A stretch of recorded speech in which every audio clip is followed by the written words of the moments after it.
This page from an old N64 magazine, issue 9 from December 97 it looks like. And blimey, look at that price, £2.95. Proper retro, Yakanuti. Right in the centre, you can't miss it, is GoldenEye 007. Of course it is, everyone was going nuts for that game back then. There's Pierce Brosnan staring right at you, pistol in hand, with the tagline, "No Mr. Bond, I expect you to play." Bit cheeky. They're promising an action-packed 10-page review, and saying every level ruthlessly explored, and even secret levels infiltrated. They were really selling it, weren't they? War.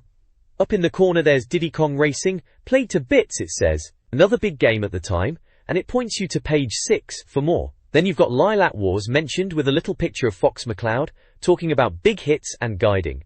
Extreme G gets a mention as cheek-flappingly good. Sounds a bit much, doesn't it? And Mace is there claiming to be, at last, a decent N64 beat-em-up. Well, decent is maybe pushing it, but options were a bit limited back then. Putanuk. Down at the bottom it says plus, Japanese and US news and reviews. Always exciting to see what was going on in Japan and the States. Getting a sneaky peek at games we wouldn't see for ages, or maybe never. There are little screenshots too, Chameleon Twist, F-Zero 64, and Zelda 64. Those were all cracking games, especially Zelda, even if that screenshot of Link on Epona looks a bit blocky now. Ah, memories. This page, right then it's an introductory page from N64 Magazine. At the top left it's explaining how the magazine works, you know, their ethos. They reckon they're the best Nintendo magazine money can buy, quite confident aren't they? They say they don't give out their Star Game Award lightly, only when a game is truly worth it. Apparently they are independent from Nintendo, which is why they can be honest in their reviews, and they'll even say if a game is awful, fair enough. And because of this independence, they can review games coming out in Japan and America, so you know what's coming over here to Blighty. They are saying they focus on N64 games you can actually buy here in the UK, and don't pad out the magazine with Japanese games we can't get. Apparently they've got correspondents all over the world for first-hand news, and they don't copy stuff off the internet, which was a newfangled thing back then, wasn't it? Lastly, they claim to be written by experienced Nintendo fans so they know their stuff and cram the pages with useful info. Don't be fooled by feeble imitations, it says, a bit dramatic. On the right side, under Welcome to N64 Magazine, it's the editor's letter, signed by Jonathan Davies. He starts with a funny story about playing Diddy Kong Racing against someone called James and losing, so he sneakily went into the office late at night to figure out James' secrets using photos and magnifying glasses. Sounds a bit extreme. Apparently they were playing GoldenEye 007 Deathmatch when the publisher walked in even though they had a magazine to write. Priorities, eh? There's a bit about someone called Tim getting pranked with a drawing pin. Classic office banter. Then there's mentions of their Mario Kart 64 championship results being in the issue. On page 70, saying British Mario Kart players are among the finest in the world, bit of national pride there. He also mentions Extreme G, saying it's worth getting and showing off the 3D graphics and speed on a huge telly, preferably without a bluey-green bit where someone dropped it. Accidents happen. And he asks for headline ideas for a piece about Yoshi's story release date. Not Golly Yosh though, apparently. He hopes you enjoy the free GoldenEye poster and N64 stickers that come with the magazine. Below all this text in the bottom left there's a picture of the front cover of the magazine, which has a big James Bond looking fella on it for GoldenEye 007, plus Diddy Kong Racing on the cover too. The issue number is 9, and it says December 1997 at the bottom right.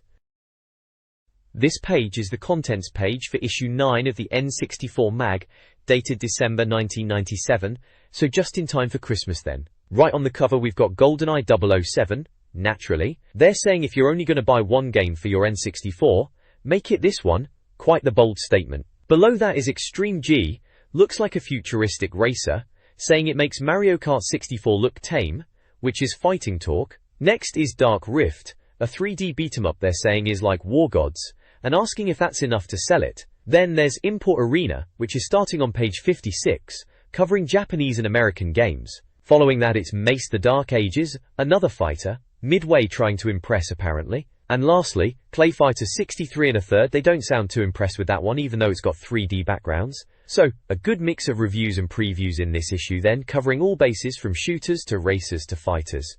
Looks like a decent read. This page of Planet 64 kicks off with news from the world of Nintendo. At the top we have a bit about Diddy Kong Racing. They've already played it further than anyone else, which is always a bold claim in a magazine, isn't it? They're asking what we think of it so far. Bit early to ask me, lads. I haven't even got my hands on it yet. Then there's a bit about F-Zero 64, saying it's got the latest picks and isn't just about twisty tracks but hover cars, which sounds about right for F-Zero. Next up is Chameleon Twist, described as different and charming. Never really got into that one myself, but each to their own. NFL Quarterback Club 98 is mentioned, with talk about brilliant graphics and unerring accuracy. American football on the N64 wasn't really my cup of tea back then, but I'm sure some folks were keen. Fighter's Destiny is there too. Apparently they called it Fighting Cup and Struggle Hard before settling on that name. Sounds like a bit of an identity crisis for a game. News Center is next, telling us not to be left in the dark and to allow Planet 64 News to change the bulb. Bit cryptic, that. And finally in the news section, something coming soon, about some adhesive sheet of sticky fact paper for N64 game cases. Never heard of that, sounds a bit gimmicky to be honest. Down the side we've got the contents section, listing all sorts of bits and bobs like Nintendo 64 make people believe anything, make your games good enough to eat with Mrs. Overton, which sounds like a cooking bit, Save the Galaxy and Lilac Wars, which is of course Star Fox 64 to us, and become a media tycoon. Right at the bottom of the contents is the Mario Kart 64 Championship, with results, finalists and the winner of their shiny cup. Bet that was hotly contested. Then there's the how-to section starting on page 62, and regulars like subscriptions, tips, a Club 64, directory, back issues, and a N64 Magazine taste of things to come. Standard magazine fare really. Looks like it's issue 10 and dated December 1997, so Christmas time. Good times. This page is all about Diddy Kong Racing. Looks like they've finally got to play a proper version of N64 Magazine. It's splashed across a double-page spread as Future Look. Very exciting at the time as we were all gagging for more info on this game. The headline is, DDD the Miniature Monkey and a Mammoth Mission. Bit dramatic, but it gets you hooked. Baka. There's a bunch of screenshots showing off the game. One shows Diddy in a car bombing around a space station track. They're calling it Space Station Alpha, and the caption is dead chuffed about the bumper cars. Another is of a windmill track where you can grab a magnet power-up, and it warns you not to hit the windmill blades. Sound like a laugh. Then there's a shot of a hovercraft, which apparently is the least best vehicle, not a ringing endorsement then. Finally there's a picture of Conker in a cart, and the reviewer is saying his bushy tail doesn't seem to slow him down, lucky him. The text is talking about how secretive Rare were being with this game. Bit of a drama getting a look at it at the N64 office. They got these two padded envelopes, very hush-hush. They mention a mysterious TT mode, and are already saying it could be a brilliant game, maybe even as good as Blastcore or GoldenEye 007. Which were both massive hits obviously. They reckon we'll have to wait for issue 10 to see if it really measures up to those classics, so leaving us hanging there then. Sounds like they are cautiously optimistic. Typical magazine review style. This page about Diddy Kong Racing then looks like they're calling it Kong Racing in big letters. Bit confusing really. It's a future look from Planet 64, so must be getting a bit of hype going. They mention it's coming out in December over here, November for you, lucky lot in the US and Japan. Warrington No. It talks about the vehicles, saying there are 3 types in DKR go-karts, hovercraft, and aeroplanes. Apparently, each track makes you use a set vehicle first, but once you've done a silver coin race, you can choose your own motor. They reckon you can even race karts against planes and hovercraft in multiplayer, which sounds like a right laugh, bit chaotic maybe. There are little boxes showing the vehicles. They say the hovercraft is a bit tricky to get used to, especially cornering, reckon you can spin out dead easy. The go-kart section says it's different to Mario Kart because the characters and vehicles in DKR are polygon-based, making them look more realistic in their movements, which is fair enough. And the aeroplane, they are saying it's really realistic and good for exploring the adventure mode, but the collision detection can be a bit dodgy sometimes apparently. Seems honest enough for a preview. Looks like a decent kart racer. Might be one to watch for Christmas, seeing as N64 is still a bit short on decent games, isn't it? The next page we've got here is all about Diddy Kong Racing. Looks like they're calling it So Far So Good. Blimey, it sounds like they're quite impressed with it, saying it's a sprawling mass of a game, comparing it to Super Mario 64 no less, blending platforming with racing. A bit ambitious, in it, Dai. They're showing off 2 worlds, Dinosaur Domain and Sherbet Island. Dinosaur Domain, right, prehistoric theme, easiest set of tracks apparently. We've got Ancient Lake, Fossil Canyon, Jungle Falls, Hot Top Volcano and Fire Mountain. Fire Mountain sounds a bit interesting, gotta collect dino eggs there. Bit of a battle game. Then there's Boss 1, sounds like a Triceratops on a windy hill, power-up balloons to help you out. Very original. Then there's Sherbet Island, located on a little island off the coast of Adventure Island. Righto, this one's hovercraft based, got Whale Bay with a sunken galleon, Pirate Lagoon inside a pirate fortress, Crescent Island and treasure caves. And Dark Water Beach, a hovercraft battle game, Last man floating wins, bit of a laugh maybe. Boss 2 is a giant octopus dropping mines and doing hovercraft swallowing bubbles. Sounds a bit bonkers, doesn't it? Peach? Apparently, if you win all the tracks in a world you get a gold balloon, and beating the boss is important too. And get this, there's even a secret space world with 4 more tracks and another boss after these 2, if James from the magazine managed to access it at least. They reckon even when you beat all that, there's still a lot more of the game to go. Sounds like they're trying to cram everything but the kitchen sink in this Diddy Kong Racing. We'll see if it lives up to the hype, eh? This page of the magazine is all about Diddy Kong Racing for the N64. It's got a breakdown of the different worlds you'll be racing through. Looks like they're showing off Snowflake Mountain first, with tracks like Everfrost Peak, which they say is a tricky plane level. Walrus Cove sounds like a proper kart track with a loop-the-loop, Snowball Valley with snowballs rolling at you, and Frosty Village, a Christmassy themed track. Then there's Icicle Pyramid, another battle stage. Next up is Adventure Island, which seems to be the hub world where you start your Diddy Kong quest, talking to Taj the Genie, who helps you change vehicles from kart to plane or hovercraft. Then it moves on to Whizpig himself, the big bad you need to beat in a 3-lap race on a submerged kart track. Apparently Whizpig is a bit of a cheat and runs faster than you, and you need to hit every speed-up grid to keep up. Finally, it's Dragon Forest, described as a medieval world with castles and dragons. They've got track names like Boulder Canyon, a hovercraft level, Greenwood Village, a medieval village track that's supposedly really hard in Silvercoin Challenge mode, Windmill Plains, a plane level where you fly through windmills, and Haunted Woods with ghosts. And lastly Smoky Castle, which sounds like a battle mode where you collect bananas. Right at the top, there's a Manage section outlining some challenges, re-racing tracks, beating the world's boss, and repeating for other worlds. It mentions getting the Whizpig Amulet and Whizpig Gold Cups for completing the game, and 4 battle modes for earning pieces of the mysterious TT Amulet. Seems like there's a fair bit to unlock once you've finished the main game, which was pretty standard for the time to be fair. Looking at the bottom it says to be continued. And they'll have a full review in the next issue. Well, we all knew we'd be buying the next issue anyway back then, didn't we? This page is all about F-064, isn't it? Seems like they've managed to sneak a peek at some screenshots from Japan. Apparently there was a bit of worry because Nintendo had gone quiet about it, but these sneaky screenshots show the game is coming along nicely. They're saying it's looking really packed with racers on track, just like the old SNES F-Zero. Remember that one? Proper futuristic racer that was, even predating Wipeout by years, which is a bit of a brag, isn't it? They reckon this new F-064 will keep the same energy bar idea, and those dodgy electrified track sides that used to ruin your race. The multiplayer's mentioned too, 2 and 4 player modes, which they say is becoming more common on the N64. They bring up Mario Kart 64, and the split screen stuff, which was a bit of a faff to get right, but they're hopeful for F-Zero. Tune. The article is buzzing about the number of races you can see on screen, comparing it to Top Gear Rally, which apparently chugs along when too many cars are on screen, and Extreme G, which is careful not to have too many superbikes at once. F-Zero, on the other hand, sounds like it's aiming for around 30 races. Bit of a scrum that would be. They're hopeful it'll be silky smooth at 60 frames a second as well, if Nintendo's boasts are to be believed. They reckon it will be at Nintendo World 97 in Tokyo, so James and Max, whoever they are hoping to get more info there. It's all looking promising if you were into your futuristic races back then, wasn't it? This page is a look at F-064. Blimey, remember the SNES one? That was pretty rapid. Looks like they've gone and done it again on the N64. There's a bunch of screenshots showing off the racing, and it seems they're going for 5 laps a race now, bit longer than the usual 3, innit? They're talking about 27 races, which is a fair few. Makes you wonder how they all fit on screen without it looking like a right old mess.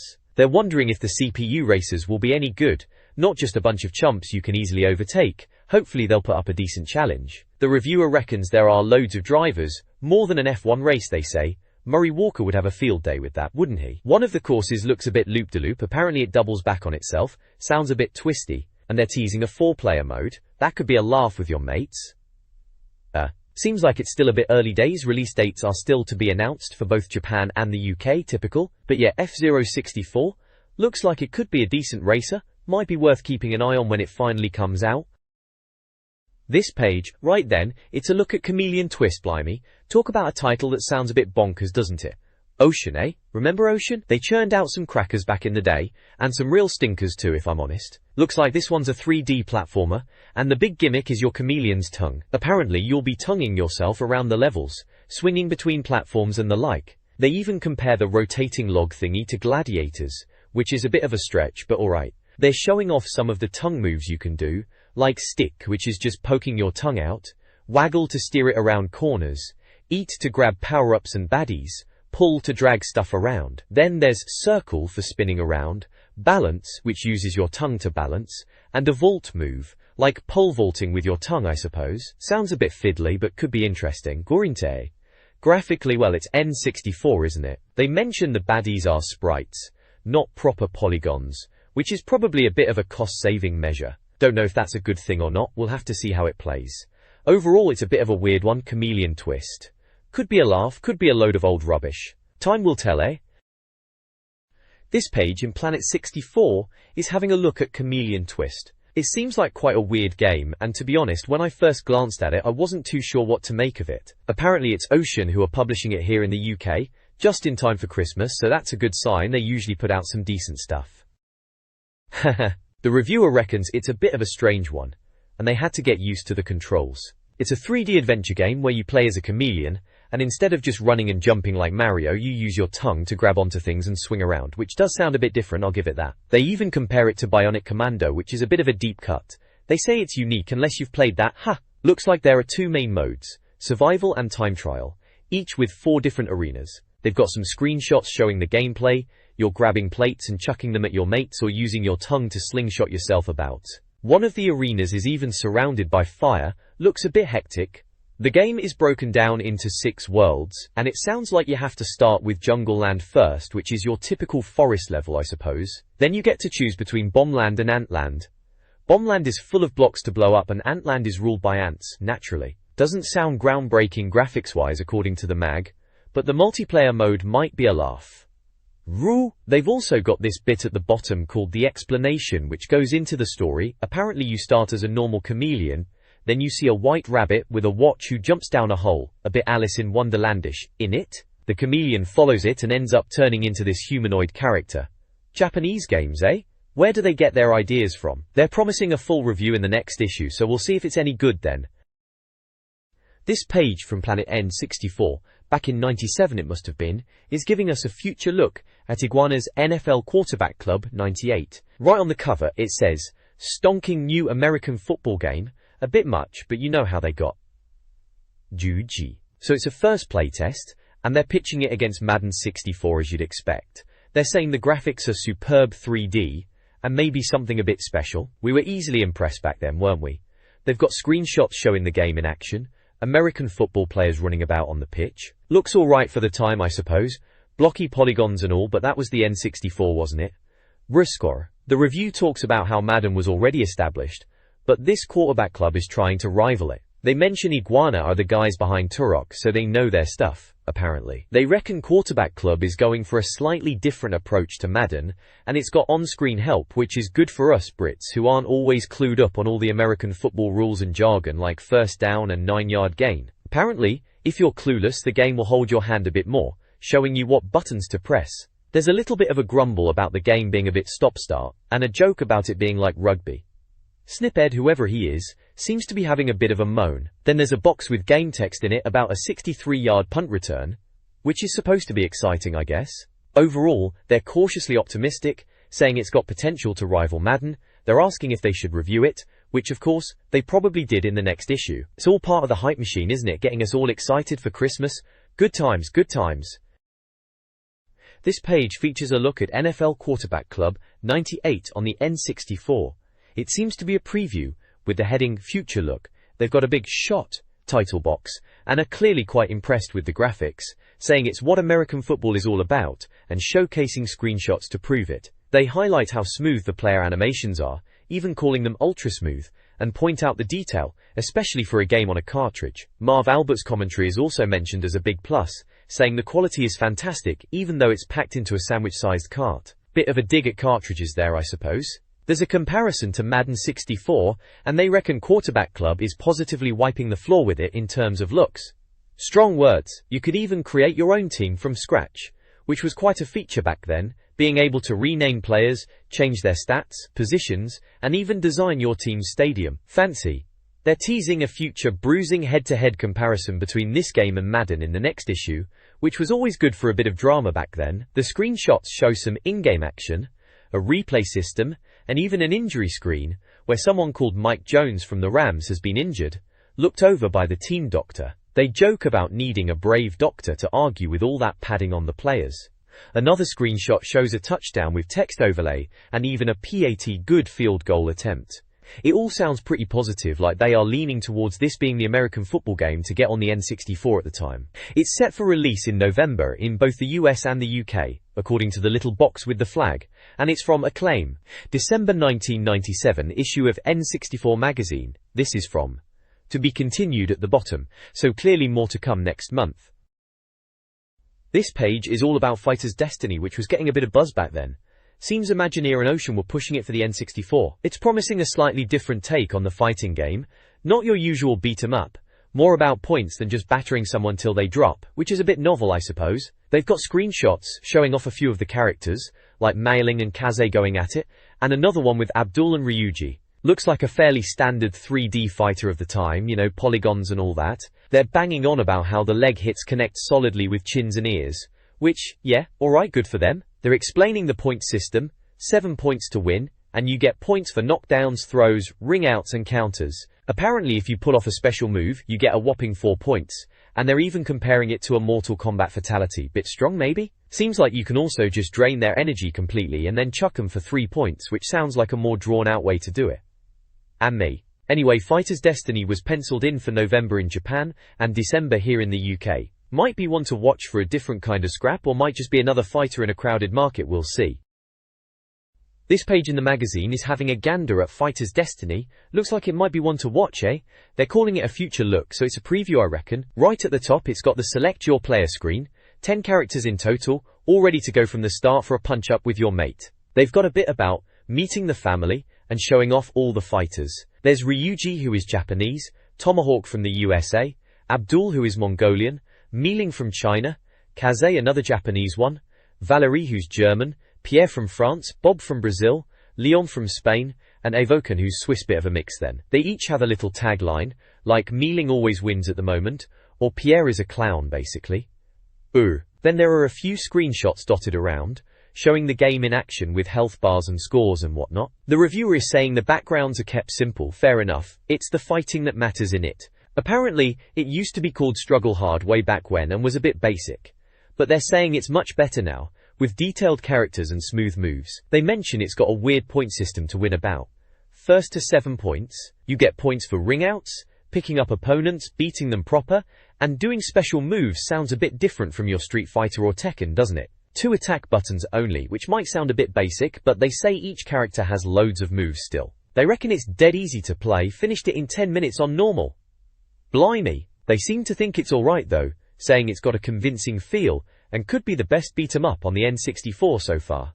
Winner, it says on one of the screenshots, so they are clearly impressed with this one then. To be continued, it says at the bottom. They'll be reviewing it proper next month apparently. December 97 at the bottom of the page, that's when this issue is out then. This page of the N64 magazine, issue 9 from December 97, is screaming, "Party!" It's all about the price of the Nintendo 64 finally dropping, down to a much more reasonable £99.99. Apparently, it used to be £149.99, and even £250 at launch.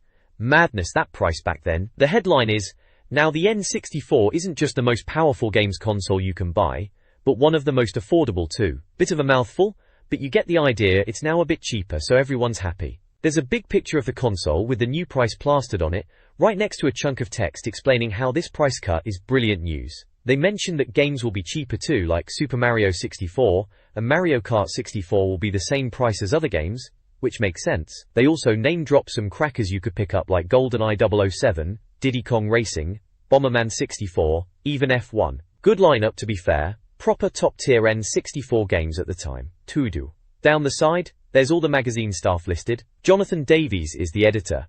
Then there's Will Overton, James Ashton, Tim Weaver, Andrea Bull, Paul Jarrell, and loads of other names for various roles like Doug Perry for US stuff, Game Japan for Tokyo, and then contributors like Sue Overton and Zy Nicholson. A whole crew of people putting this thing together. Warrington Naver. Below the article, there's a photo of a woman called Andrea, apparently the magazine's latest recruit. The caption says she's still smiling, even though she bought an N64 just before finding out about the price cut. Gritted teeth kind of a smile, they say, bit cheeky that. At the bottom it mentions annual subscription prices, and the this issue on sale and next issue on sale dates, standard magazine stuff. Overall, it's a page celebrating the N64, becoming more affordable, just in time for Christmas '97 probably. Good timing.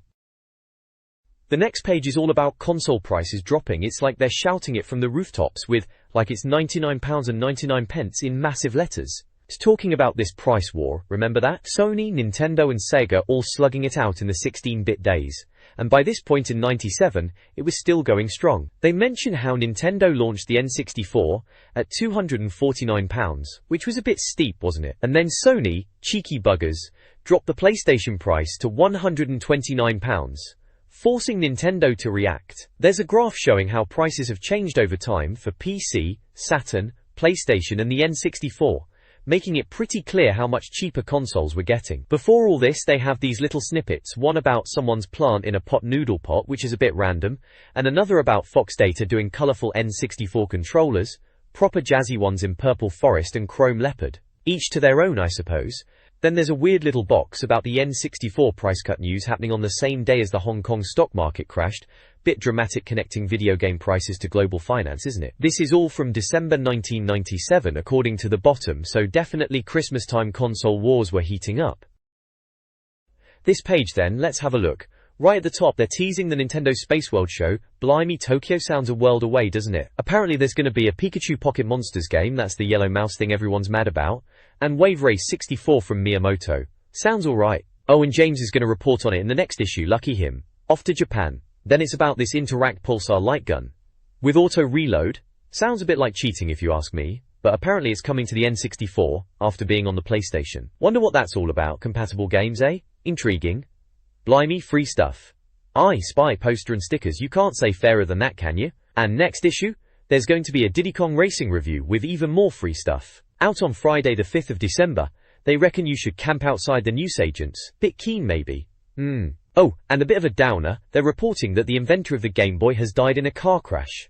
That's a bit grim, isn't it? Game Boy still going strong there. Warrants. Moving down, it's all about new bits of kit for your N64, gadgets, trinkets and bits of plastic they're calling it. First up is the Top Gear steering wheel. 70 quid. They reckon it's a luxury, which is putting it mildly. Leatherette, analog, like chocolate and Ferraris they're saying. Bit much, isn't it? And it's got a gear stick, manual gears in racing games, who'd have thought it? 79% they've given it.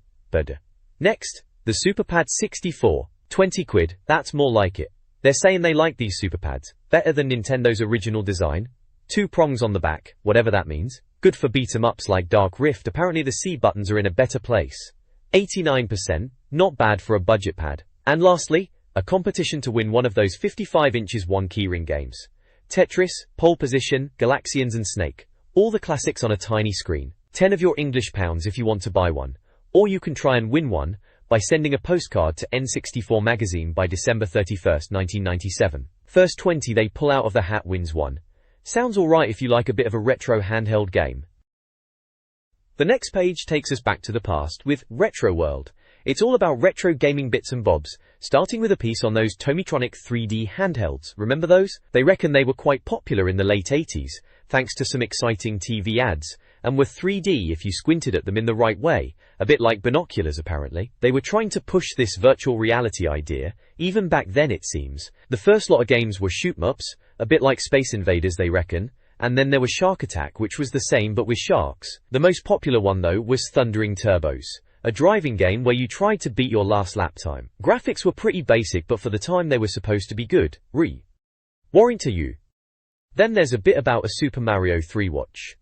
Who else would have a Mario watch back then? It's a bit of a small screen for gaming, even for the 90s, but it was a way to show off your Nintendo love, I suppose. They mention various Mario bits in the game on the watch, like Koopa Troopers and power-ups and being able to become Longtail Mario.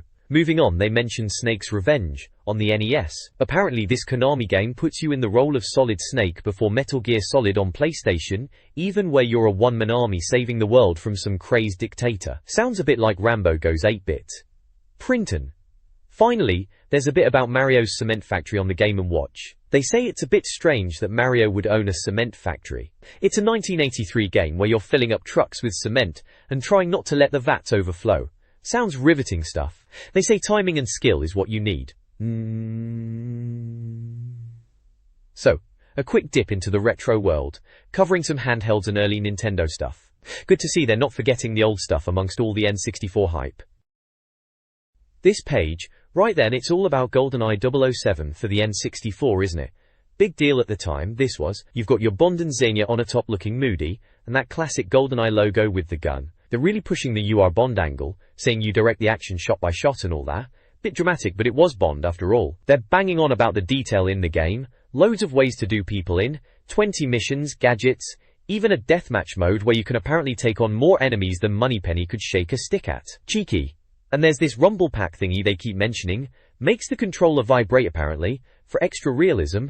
Sounds a bit much, but whatever floats your boat. Apparently, some magazine called it the most realistic and intense video game based on a movie ever, and another one reckons it's sheer unadulterated Bond brilliance, and that you cannot buy better. Bit strong, but it was good, I suppose. They slapped a 98% on it, and 5 out of 5 from C and VG, so someone liked it. They're also boasting about the 64-bit power and 94 MHz speed, as if we really knew what that meant back then. Just numbers, weren't they? Still, it was meant to be the fastest, most powerful games console on Earth according to this page. Yeah, alright, steady on. This page from Planet 64 is doing a winter special and kicking things off with Snowspeeder. Developed by Imagineer, this looks like a skiing and snowboarding game, which is quite timely considering the winter theme. In it, they're banging on about realistic snow physics, different game modes like Alpine, Gate and Pole. Sounds a bit samey, but maybe they're trying to be all authentic. Apparently there are 6 characters to choose from, and judging by the little character select screen, they look a bit like they've been hitting the Christmas sherry early.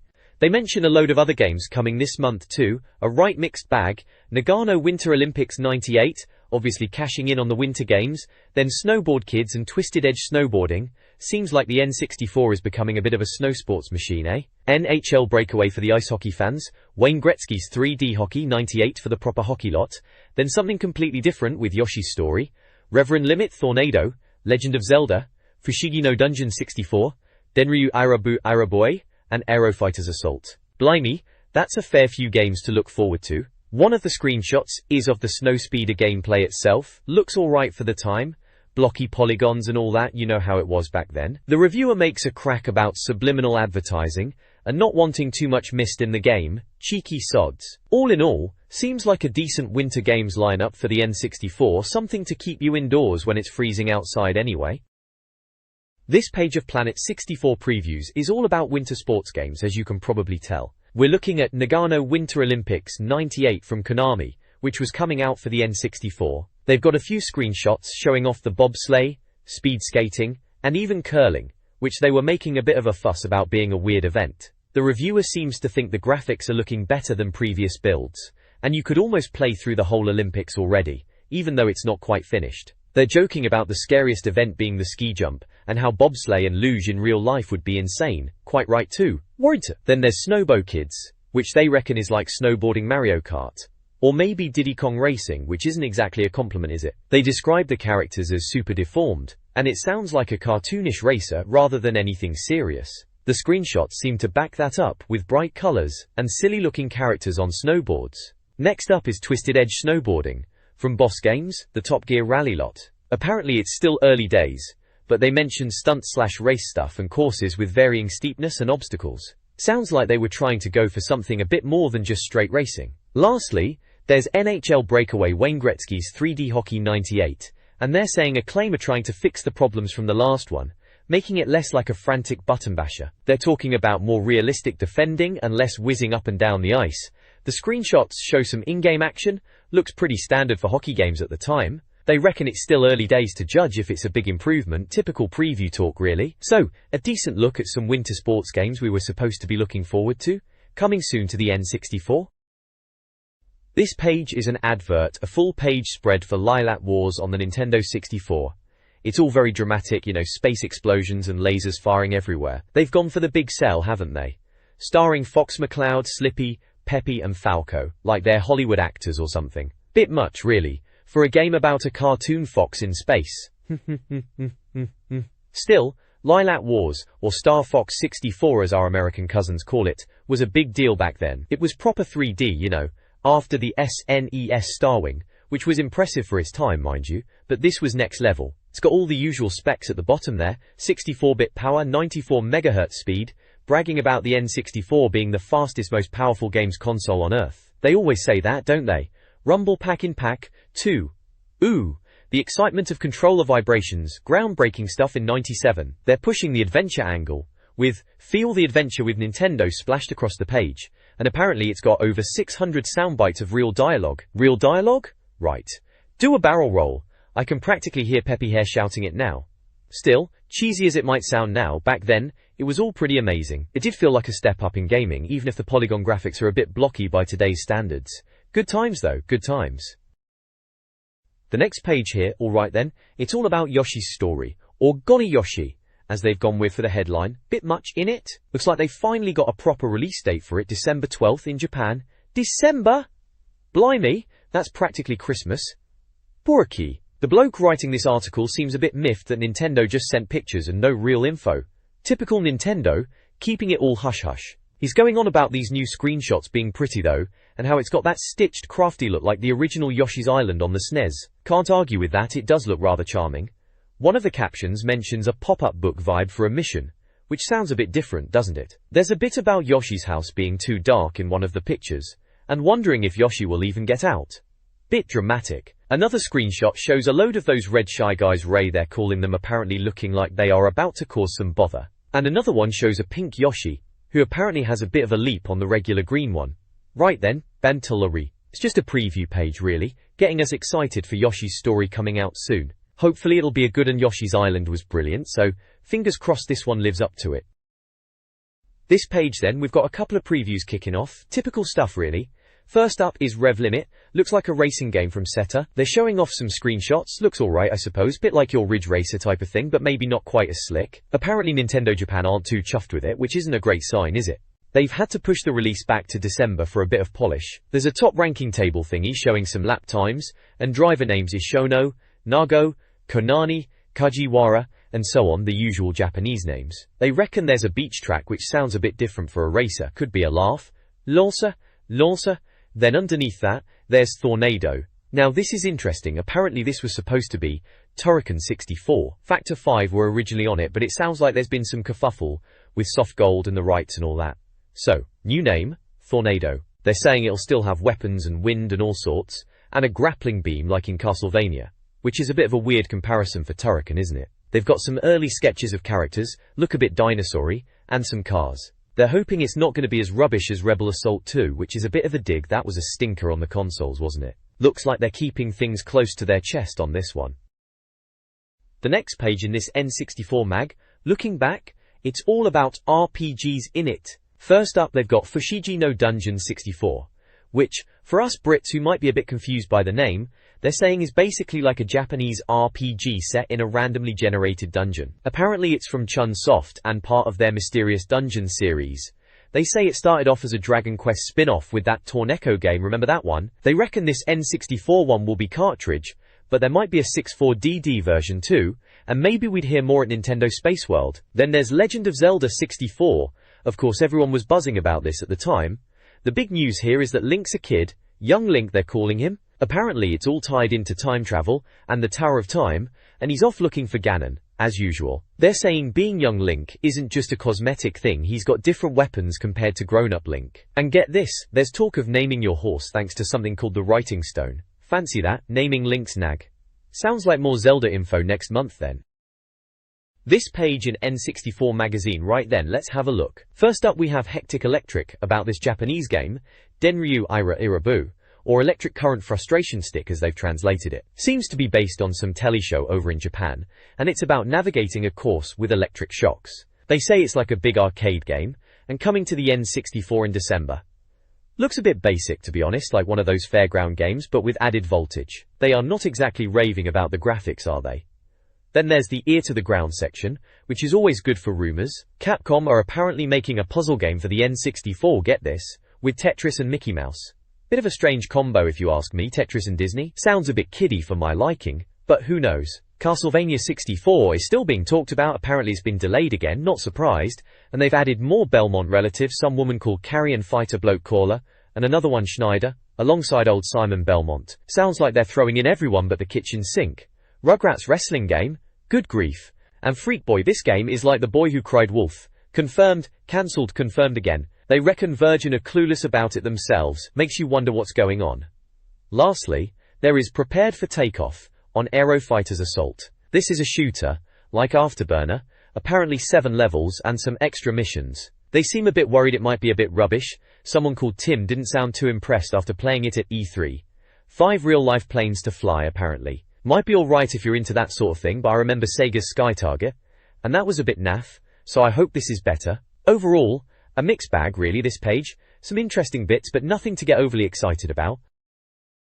This page, right, to look inside what's going on in Japan for the N64. Seems they're banging on about this Pikachu game, Pikachu Genki Dachu, which apparently is some sort of mystery game. They say it's coming out next year, so 98 then. Apparently you wander around some woods, Tokiwa woods, and have a chat with Pikachu. Bit weird, but hey, Pikachu was massive back then, wasn't he? They reckon it's a communication-oriented game, whatever that means. And there are 3 other Pocket Monsters games in the works for the N64 too, so they were really milking that cow. Cha-cha-cha. Then there's a bit about game guidebooks. Apparently they're all the rage in Japan. They're listing some top sellers like Derby Stallion Complete Guide, Saga Frontier Kaitai Shinsho, and a Tamagotchi one. Who knew Tamagotchi needed a guidebook? They're saying companies like ASC2 and Kaibunsha are all over these game guides, especially for Square games, and even obscure games like Everybody's Golf and Parappa the Rapper are getting guides. Seems like a bit of a gold rush for guidebooks over there. All cook. Oh, and there's a Tokyo culture scene bit with a photo of some folk. Not much to it really, just a quick peek at what's supposedly trendy in Tokyo. Typical magazine filler, I suppose. This page is from a Nintendo 64 mag, looks like some mini news section. Typical sort of stuff back then. At the top we've got a bit about Pokemon, or Pocket Monsters as they were calling it then. Seems it was a big deal, winning some award, even though it was out the year before. Bit cheeky that. They reckon it was just so good fun to play at home or out and about, which I suppose was true. Kids were mad for it everywhere you looked. They mention other games that were nominated for the same prize, things like Gadget Complete Version, Final Fantasy V-2, Dungeon Keeper and Server Flash. Some real crackers in that list, to be fair. Apparently, even though Final Fantasy V-2 and Dungeon Keeper sold loads, Pokemon was just bigger. Like Tamagotchi big. They're even talking about a 6-4D version of Pokemon coming out next year springtime, they reckon. Then there's a bit in the top right, under mini news. Yoshi's Story, or Yoshi's Story 64 as it was originally called, is now just Yoshi's Story in Japan, same as it was over here and in Europe, which makes sense I suppose. And it's gonna use the Rumble Pack, that vibrating thing you plugged into the controller, which was pretty neat at the time. There's also a mention of something called Print Club for Game Boy. Sounds a bit girly, doesn't it? Apparently it's based on those photo sticker machines you saw everywhere, and it's an adventure game where you collect frames and solve a mystery. Sounds a bit odd, but whatever floats your boat. Down at the bottom left, there's something about making games into Japanese top 20 books. It talks about how publishing books about games, like strategy guides and that, is big business in Japan. They mention books like Derby Stallion Complete Guide and Saga Frontier Kaitai Shinsho as part of some complete strategy book series. And there's a dating sim game called Tokimeki Memorial, which is apparently popular, selling loads of books. And finally on the bottom right there's a bit about a sequel to Tamagotchi, Tamagotchi 2, released in October apparently. They say these new Tamagotchis, find it at sea, Tamagotchi, and find it in woods. Tamagotchi keyrings appear in the game. You can freeze them and send them to sleep and all that. You can even have up to 8 of the little blighters alive at once, blimey. The original Tamagotchi sold loads, so they reckon this sequel will be a big hit too. Below that there's a picture of a Super Mario 64 strategy guidebook, so those books must be doing alright then. This page looks like we're back in the old N64 Magazine, issue 9 it says at the bottom there. Blimey, remember waiting for these to land on the doormat? Huh? Right then, an Englishman in Tokyo. Always good to see what Max Everingham was up to over in Japan. He's kicking off moaning about the price of N64 games, saying they've settled at about 6,800 yen, which he reckons is only a $5 more than PlayStation games. Seems like a decent price at the time, and he thinks it's good news for N64 over there, and Nintendo's marketing plans. Then there's a section called Sock It To 'em. Bit of a weird one this. Apparently some Japanese comedian had a show idea about pulling down schoolgirls' socks. Bit dodgy if you ask me, even back then. Then it goes on about schoolgirl sock fashion, baggy white ones are out, and tight blue ones are in. Fashion, eh? Who knew socks were so important? Oh look, a learn Japanese bit. Kata, I won. Kutsushita socks, fancy that. I Kutsushita, nice socks. And then a right mouthful about a bloke trying to get a game cartridge back that apparently ended up down a girl's chest area. Bit of a cringeworthy joke there, even for the 90s. Next up, Lost and Found. Seems there was a competition to find a lost game cart. Apparently, it was found in the spare futon at the foot of the bed. Classic. They had a competition to award a game to the most imaginative excuse for losing it. Winner was a bloke who said his wife chucked it off the balcony to get him away from the N64. Cheeky. Names mentioned are Jim Shaughnessy, Sean Fitzgerald and Jamie Stewart. Sounds like a right laugh was had. Finally, win! Thing, they're on about Japanese cute little oddities, and how we Westerners don't get them. They're giving away a tube of sock glue as a prize, whatever that is. You had to guess what it's for to win it. If you're unlucky, apparently Jonathan sends it to you. Sounds like one of their bizarre prizes they used to have. Ah, good times. This page from N64 Magazine, right, it's the arena section, all about the latest N64 games getting reviewed and rated. And blimey, look at that, GoldenEye 007 is splashed all over it. Guns, women! They've gone all out to grab your attention, haven't they? Tim, whoever he is, sounds like he had a tough time reviewing it. Wink wink nudge nudge. There are a couple of little screenshots from the game, looks pretty good for the time I suppose. Blocky as anything now, eh? Then there's this guide to scoring bit. Seems they're being all serious about how they rate games. Basically, if a game gets 85% or more, it's a star game and proper top-notch. Below that, from 84% down to 70%, it's still meant to be good, jolly good fun they reckon. Then you get into the green zone, 69% to 50%, which is just perfectly playable but nothing special really, a bit average then. Red zone, 49% to 20%, that's where you find the duds, lazily programmed and all that, ouch. And finally the grey zone, 19% to 0%, absolute rubbish then, games they'll punish ruthlessly. Right then, good to know where you stand if you're reading the reviews back in 97, eh? Always good to have a scoring system I suppose, makes it all official and that. This page, blimey, it's a right blast from the past, isn't it? Looking at this page from N64 Magazine, we're straight into the thick of it with Extreme G screaming at us from the top. Futuristic bikes at great speed they say, remember that? It was all about the future back then, wasn't it? And then we've got Dark Rift below, muscles and women in bikinis, the usual sort of stuff. Import Arena is there too, always had to keep an eye on those imports, didn't you? Mace, The Dark Ages, and Clay Fighter 63 1/3 are mentioned, Midway bringing the goods apparently. Clay Fighter with jokes and plasticine seemed a bit daft even then, didn't it? Down at the bottom we've got How It Works, explaining their review scores. Visuals, sounds, mastery, lifespan, and verdict. 9 out of 10 for visuals and sounds. They really rated those graphics back then. Gobsmacking graphics they called it, light years ahead apparently. Sounds got a 9-2 tunes and sound effects. Atmospheric and useful or embarrassing. Mastery and lifespan, all make sense really. How well it uses the N64, and how long it'll keep you entertained. Verdict is just how fun it is, scientifically of course. KU. Then there's Team 64, where they reckon they were struck on the head by a GoldenEye cartridge. Bit dramatic lads. Jonathan Davies fused with James Bond, Will Overton tangled with a Russian foot soldier, Andrea Ball became a civilian with a D5K Deutsche, Paul Jarrell went missing and Boris kept waving, Jess Bickham became a surrendering scientist, Tim Weaver thinks Junior was shot by someone who plays the violin, and Zy Nicholson, well they just lost Zy. Seems like they had a bit of fun reviewing games, didn't they? Game of the Month mentions are sprinkled around for GoldenEye, Dark Rift, Diddy Kong and Mace. December 1997, yeah, feels like a lifetime ago now. This page is a right cracker, isn't it? It's all about GoldenEye on the N64, proper exciting stuff back then. We've got old Bond, Pierce Brosnan staring right at you, gun in hand, looking all suave in his tux. Top secret, OHMSS briefing from M, it says up top, bit dramatic in it. M's giving Bond the lowdown on a mission in Russia. Apparently there's some dodgy business with a satellite called GoldenEye, and someone called Janus, causing trouble. Sounds like typical Bond villain stuff. Trying to create another Cold War, blimey. They're after hacking banks and nicking billions apparently. Bond's gotta go to some weapons facility in Serenaya to sort it all out. Seems like this General Aramov bloke is mixed up in it all too. They reckon he's behind Janus, the sneaky devil. M's telling Bond to get in, blow the place up and get the devil out. And right at the end, the classic license to kill line, you know how it is. Down at the bottom it says previously on N64, and mentions they reviewed the US version of GoldenEye in issue 7 and it got a whopping 94%. Not bad at all. GoldenEye was a huge deal for the N64, everyone was buzzing for it, properly groundbreaking console shooter at the time, changed the game completely, it did.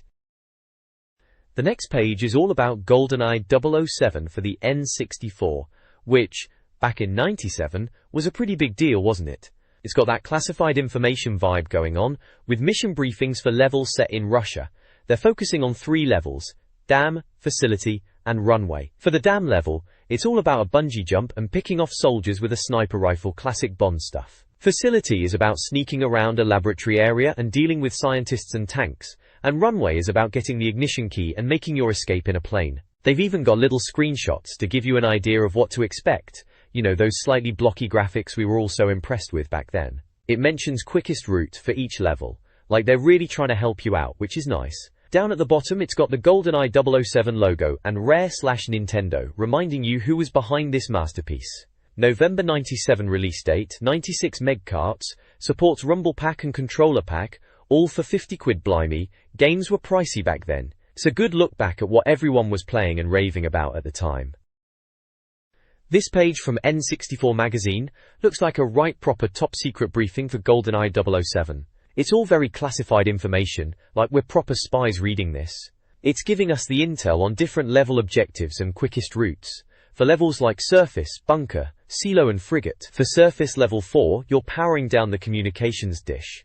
Level 5 bunker, you're nicking the GoldenEye key and snapping a photo of a video screen. Level 6 silo is all about photographing a satellite. And apparently Orumov and his chaps are waiting to give you a right grilling in the 4th room. Cheers for the heads up. Frigate level 7, you're rescuing hostages and planting a bug on a helicopter.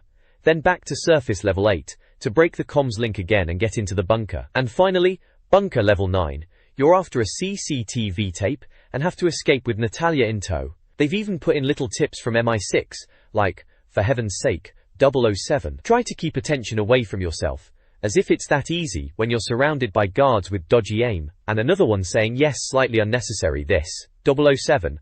Bit cheeky from Mission Control if you ask me. Each level has a screenshot to remind you what blocky pixelated glory you're in for.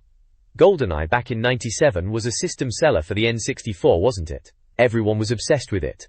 A guide like this in the mag was probably a godsend, mind you. Some of those objectives were a bit cryptic at times, weren't they? Still, good times. This page is all about level guides for GoldenEye 007. It's funny looking back at these now. Remember when you actually had to read guides in magazines to figure out games? Madness. Anyway, level 10 is statue. Sounds like a right sneaky mission where you're supposed to meet Valentin, unmask Janus, whoever he is at this point, rescue Natalia and find a flight recorder. The quickest route sounds like proper cryptic game guide speak, talking about red tin sheds and gaps in fences. They even tell you to put your weapons away before meeting Trevelyan, cheeky, and then to find a flight recorder, which they say is randomly placed but orange, so shouldn't be too hard to spot. All the optimism of youth. Then you get captured. Classic Bond. Level 11 is archives, and this one's about escaping an interrogation room and escaping with Natalia again. More quickest route instructions. Turn right, turn left, through double doors, single doors, all that jazz. Apparently Natalia wanders off and you have to chase her, and if she disappears you're told to check the attic. Sounds like a right pain, to be honest. Level 12, streets. Finally you get to drive the tank. Minimize civilian casualties, they say, as if that's even possible in GoldenEye. The guide's telling you to get in the tank with the B button, take the first right and then a left at a fork in the road.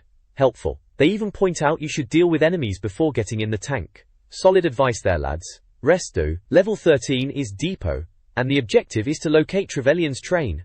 Surprise, surprise. This quickest route involves body armor, moving straight across, then right then left, finding a boarded up house, going to a 2-floored building, stairs, grill doors, and finally opening a train door, but beware Janus operatives inside. They're Russian after all, the guide hilariously points out with some classic casual stereotyping of the time. Finally, level 14, train. This one's about destroying brake units, rescuing Natalia, and escaping to safety. Apparently there's only one route through the train. Merely follow it through to the end, they say, as if it's that simple. You have to pick off hostage guards, use your sights, escape via a hatch, and then 3 soldiers await you outside. Take cover, as the train blows up, they calmly advise. Giannis operatives certainly know how to welcome one, don't they? The guide remarks with a bit of dark humor. Don't worry about vendettas, James. Get Natalia out. Right then. Looking back, these guides are so basic, but back then they were gold dust when you were stuck on a level. GoldenEye, what a game. Changed everything, really. Even if these guides are a bit, well, you know, of their time. This page from N64 Magazine, issue 9 it seems, takes us right into the N64 arena, and it's all about GoldenEye 007, specifically the Cuba levels 15 through 18, Agent Mode. Right at the top it shouts, "Top secret, for your eyes only." Bit dramatic, even for back then. It's got a big red classified information stamp on it too, proper James Bond stuff. It's giving us a rundown of each level in the Cuba section of GoldenEye. Level 15 is Jungle, where you've got to destroy drone guns, eliminate Xania, or should we say Zaina, and escort Natalia. They're telling us the quickest way is straight on, body armor is key for the drone guns, use the AR-33 sights, and chuck grenades at the base. Apparently, Onatop, who they rather bluntly call unfortunately named, is a worthy adversary, but get up close and she's useless. Charming. Level 16 is Control. Protect Natalia, disable the GoldenEye satellite, and destroy the armored mainframe. The quickest route involves killing 6 soldiers at the start, getting Natalia to open a door, remote mines are mentioned, heading to the generator room, not killing Aramov because Natalia needs him, finding 5 initial control units and then a 6th, protecting Natalia again while she does her tech thing, and then dealing with Trevelyan who pops up at the end. Sounds like a right busy level, that one. Level 17, Caverns, is about minimizing scientist casualties. Apparently the Giannis base is straightforward and scientist casualties shouldn't be difficult. Bit of a backhanded compliment there to our gaming skills. Just watch out for the RCP-90s, and the operatives now have grenades apparently. Lucky us. Finally, level 18 is Cradle, destroy control console, and settle the score with Trevelyan. The quick route is described as starting in front of a hut, picking off soldiers along a walkway, down some stairs to the cradle with 2 huts and drone guns protecting a console, and then chasing Trevelyan who appears if you hang about. You end up on a hanging platform and need to be quick, otherwise he'll get you. Success means he falls off, and Giannis is no more. Dramatic finish then. There are a few screenshots dotted about showing in-game action, explosions, and Natalia looking like she knows her stuff, even if they do call her a liability but admit she knows her stuff, which is nice of them. All in all, it's a decent little guide for getting through those Cuba levels of GoldenEye, back when we all were glued to our N64s. Good times, good times.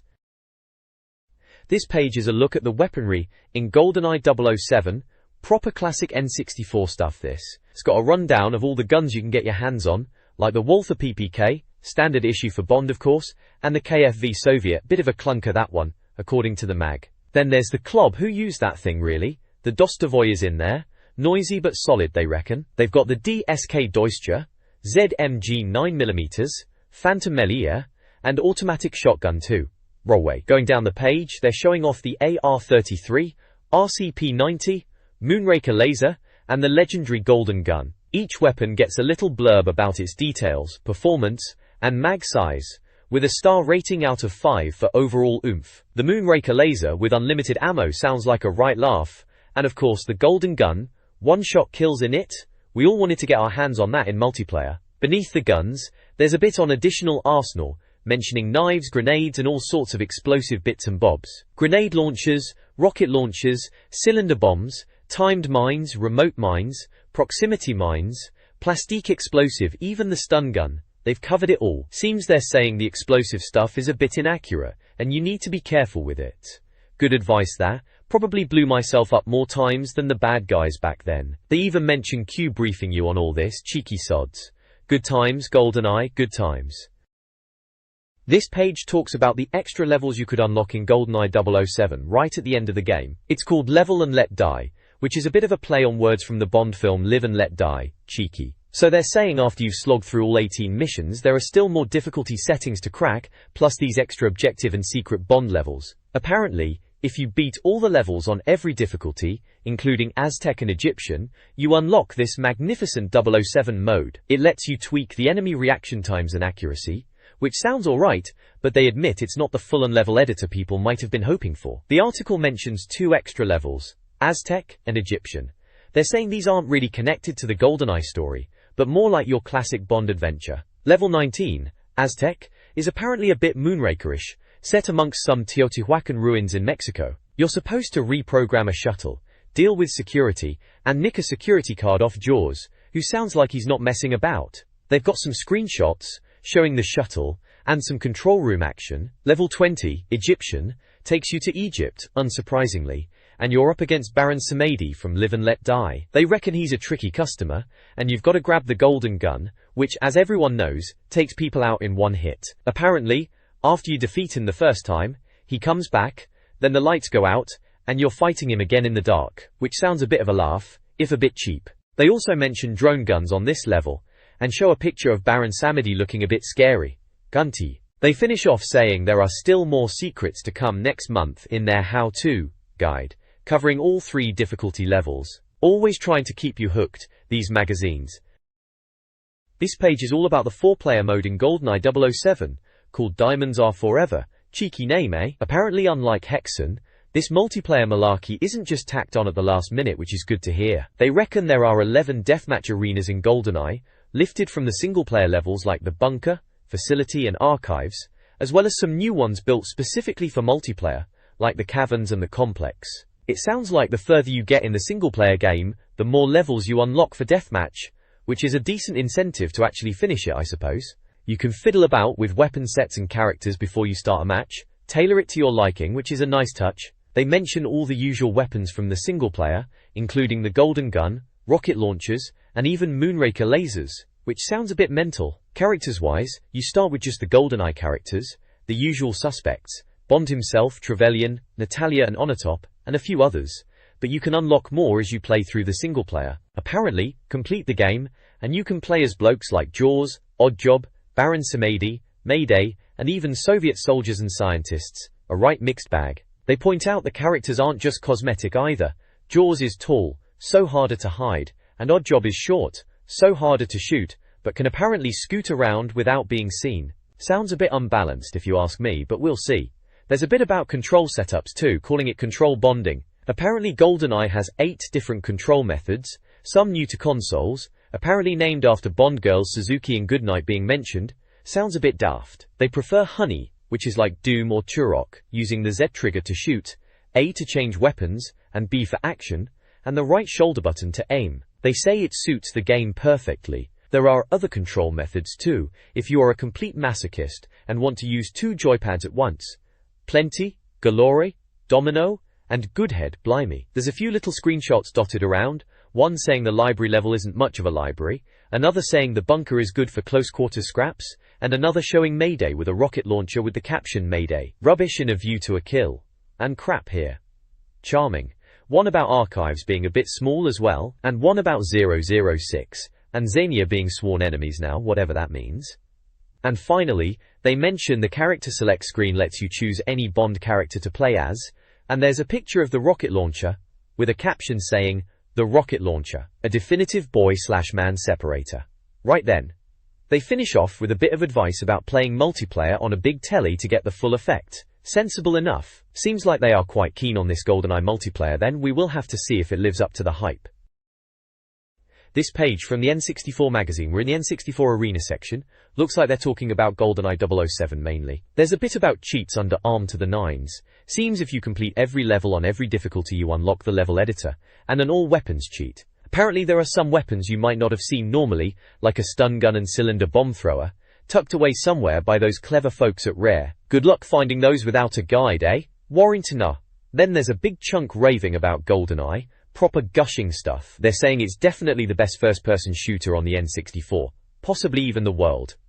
Bit strong, isn't it? But, back then yeah, it was pretty special compared to what console gamers were used to. They're going on about how it's miles ahead of Doom 64 and Turok, and how GoldenEye's got filmic feel and originality. They mention a sniper rifle scope, being able to see soldiers pacing about, properly impressed by that telescopic sight detail. Were we really that blown away by that simple stuff back then? Still, it was quite something at the time. Warrior. There are screenshots, Bond himself looking rather dashing, some in-game shots, one with a soldier and explosions. And they're asking if it's the finest game on the N64, saying it's close between this and Mario 64. No, honestly. Bit much lads, but it was a cracking game, fair play. Those soldiers on level 16 reprogrammed by Natalia, apparently they're a bit tougher. Firm, but fair. Alright, calm down. Good times though, weren't they? This page then, it's an advertorial for GoldenEye 007 on the N64, big surprise there, eh? Seems like everyone was raving about it back then, and still are to this day. I suppose it was a bit of a revolution on consoles at the time. Right at the top it says N64 Arena GoldenEye 007, so no mistaking what we're looking at. There's a bunch of little boxes with text and screenshots scattered all over the place. One box mentions correlated magnetic watch action in the second bunker level, and lots of shooting, and some statues. Another one shows Valentin Zukovsky, the chap from the film, saying, "Good evening, Mr. Bond, these are strange times." And another says, "Oh Robbie, the robster. Cracker, Fitz, stay, shoot him as he walks away." Bit dramatic, aren't they? There's talk about a gun turret being a quarter of a mile away, and using a Walther PPK with a silencer. Very James Bond stuff. They mention the soldiers being silent when you shoot them with the PPK, but noisy if you use the Soviet, and then they all come running for you. Sounds like a right laugh, or a pain depending on your style of play. They also mention shooting holes in the scenery, and say that the answer is never no to something they've asked, whatever that means. They reckon the Bond license is essential if you've watched 007 since 1963, but that even if you only vaguely like Bond, it's still unmistakably necessary, and the best 60 quid you could spend after Super Mario 64. Bit strong maybe. Tim Weaver is the reviewer, apparently. Down the side there's these big yellow boxes with ratings, all 9s out of 10. Visuals are beautiful levels, brilliant polygonal characters, glorious explosions and perfect superfast movement. Sounds get a 9 because of the best music yet in an N64 game, remixed from the film, and setting the Bondian atmosphere perfectly. Mastery also gets a 9, saying now this is exactly how N64 games should be. And lifespan is a 9 too, for 4 difficulty levels, 2 secret stages, a level editor, a brilliant deathmatch setting, it'll last. Bit generous with the 9s, aren't they? Or, then there's a big verdict box at the bottom saying, "We're not joking, buy this game, here's to Tomorrow Never Dies, eh rare." Gives it a 94% overall. Bit high, isn't it? But hey, it was the 90s and GoldenEye was the game everyone was talking about for ages, so maybe it deserved it back then. December 1997, at the bottom. Right in time for Christmas then. This page is all about the tracks in Extreme G, yeah, that futuristic racer. It's asking if it's faster than a speeding bullet and better than Wipeout. Proper bold claims, eh? Looks like they're still a bit undecided though, look of undecided confusion. Cheeky. Dorrington. Anyway, they're talking about the core of the game being the tracks, saying there's a fair few 12s in total, split into desert, mining city and space station. Apparently they're not going to be easy. Don't expect the difficulty curve to be gentle. Sounds about right for these futuristic racers, they never were a walk in the park, were they? Cougar. First up, it's the desert tracks. Desert 1 is described as a simple intro, Jupiter-based future racing, a mix of tracks and tunnels, with a jump to catch out opponents before the finish line. There's a screenshot showing a racer in first place, zipping through a canyon-like area. Desert 2, they're calling it visually stunning, saying it pelts you through sands of the galaxy, with split paths and 180-degree turns. It's a ludicrously difficult initiation if you're new to it, with a vertical drop and canyon bits. More frustration to come apparently. Screenshot here, of a couple of racers going through a tunnel, looks pretty nippy. Warrants. Desert 3 is the last one in that set, a refuge for industrial units. More alien spacecraft bits. U-shaped diversions, go up or down into the sand, and a 360 corkscrew near the end. Screenshot shows a racer going over a jump, proper sci-fi looking stuff. Warrants. Then on to the city tracks. City 1 is a long winding industrial tunnel, the premier city course. Bit of a bang to start with. Street lamps, split roads, 360 twists, flyovers and a nasty chicane later on. Screenshot of a racer in first place again, looks like some kind of tunnel entrance. Warrants. City 2 is on 2 tracks running next to each other. Lengthy industrial tunnel, horrendously difficult chicane, desolate cityscape, underwater tunnel, and lightning strikes. Screenshot here with lightning in the background, looks a bit frantic, that does. City 3, they reckon it starts like the first 3 levels, cranes, slag heaps, mining facility, then it goes urban, abandoned sprawl, multi-story car park highlight, whipping between burnt out buses. Screenshot is a racer going past some buses and industrial bits. So yeah, tracks look varied, definitely got that futuristic racing vibe going on. Extreme AG, seemed alright at the time, didn't quite have the same edge as Wipeout though, did it? Still, looks like they're trying to make it sound pretty intense. This page in N64 Magazine back in '97, yeah, I remember this. It's all about Extreme G, this futuristic racer. Looks like they're giving it the Star Game Award, which probably meant it was worth a look at the time. Acclaim was pushing it, 64 meg cartridge, rumble pack compatible, all the bells and whistles for the N64. 60 quid though, that was a bit steep back then, wasn't it? They've got these level previews. Mines, Space Station, all sounding very sci-fi. Mines 1 is apparently straightforward, even with a 360 twist, but then there's a hairpin bend to catch you out. Mines 2 gets a bit trickier with bats and meteors inside a mineshaft, and some bypass routes. Mines 3, oh yeah, that one's meant to be hard. Lava rivers and no rails, sounds like a proper test of skill. Neato. Space Station levels look a bit more open, set in space, naturally. Space Station 1's got these alien spaceship wrecks. Space Station 2's got split pathways, and Stargate-style walls making it hard. Space Station 3, right, that's supposed to be the proper challenge. Gravity-defying drops, and strange buildings. They mention Extreme G a lot, so it must be a really tough final course in this section. They're saying power sliding is essential, and corners are nasty. Sounds about right for a futuristic racer, doesn't it? Good times, good times. This page in N64 Magazine, issue 9, takes a look at Extreme G, which was a bit of a futuristic racer back then, wasn't it? They're going through the weapons and shields in the game. Apparently all the bikes have one of 3 cannons as standard. There's the laser cannon, which is alright for slowing people down but doesn't do much shield damage. Then there's the pulse cannon, used by bikes like Grimace, Rana, and Apollyon. They say it fires a lot but does hardly any damage, which sounds a bit rubbish to be honest. And finally the Excel cannon, for bikes like Muga, Mayhem, and Jolt, which is supposed to be the best because it fires loads of shots and looks good with its green rings. Then, they go on to shields. Apparently every bike has a transparent shield, and if you get hit, your shield level goes down. You can see it in the corner of the screen. You need to pick up recharge icons to get it back up. They mention that the backgrounds can even help protect you a bit, which is a nice touch I suppose.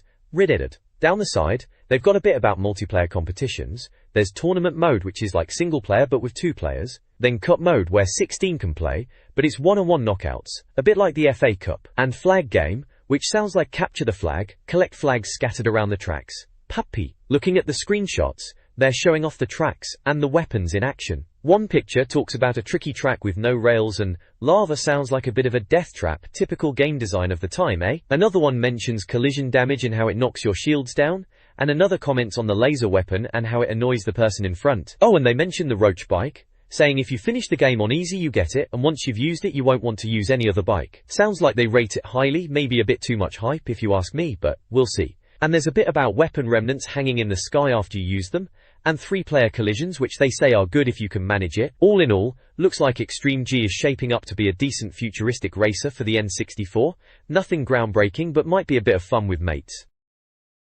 This page then is all about Extreme G on the N64, right in the middle of that initial N64 buzz. It's got that classic magazine layout, you know, pickup descriptions on the left, screenshots dotted about, and some enthusiastic text trying to sell you on it. Looking at the pickups, they've gone through the whole lot.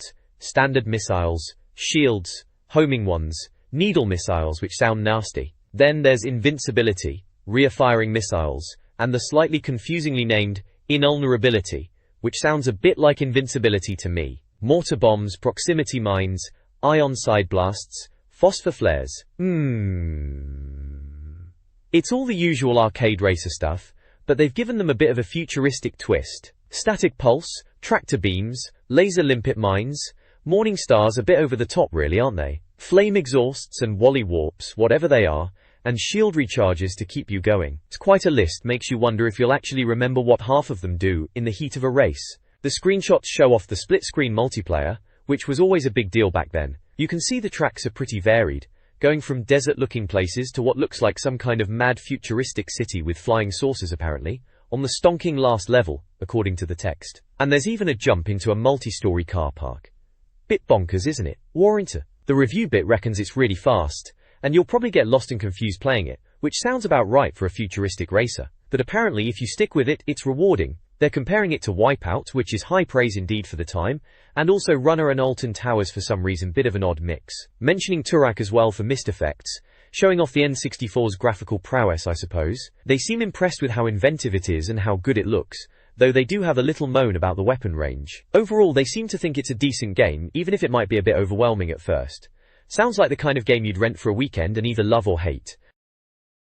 This page delves into the battle arenas in Extreme G, those multiplayer scraps they bolted onto the futuristic racing.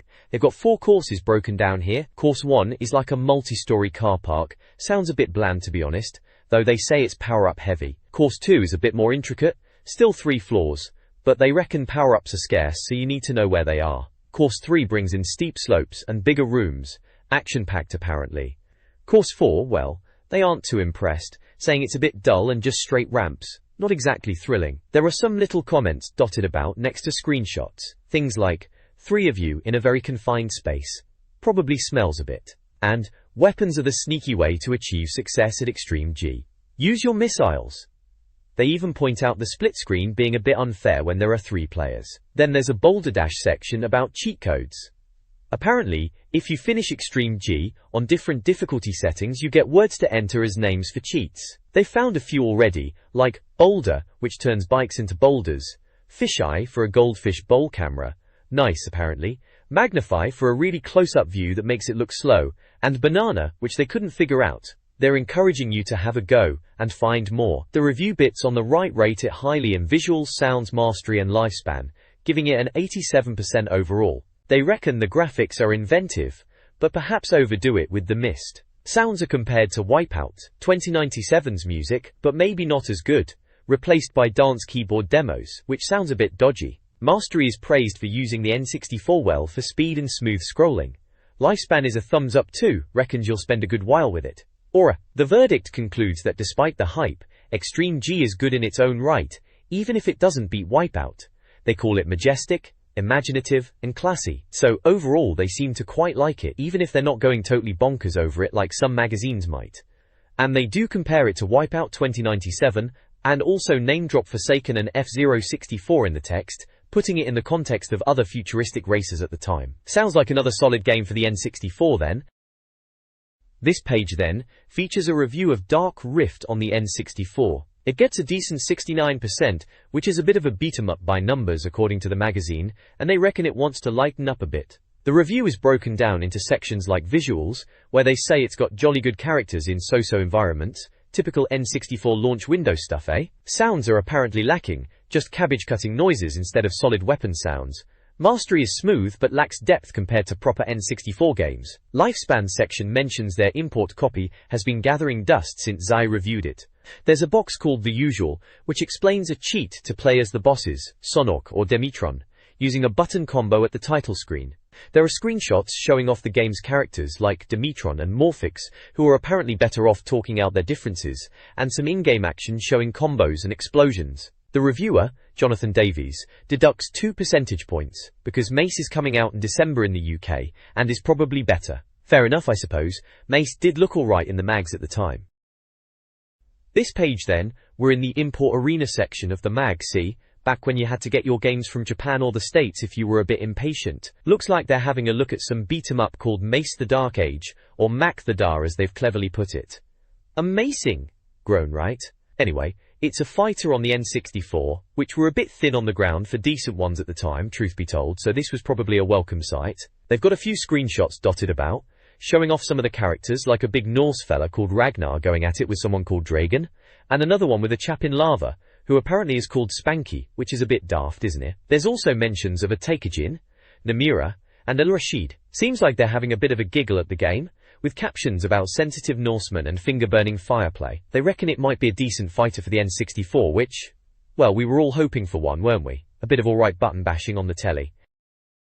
This page, alright, it's a spread for Mace. The Dark Ages in what looks like a proper N64 mag from back in the day. Massive E and K. Very subtle, eh? Leading into Aegis for the title.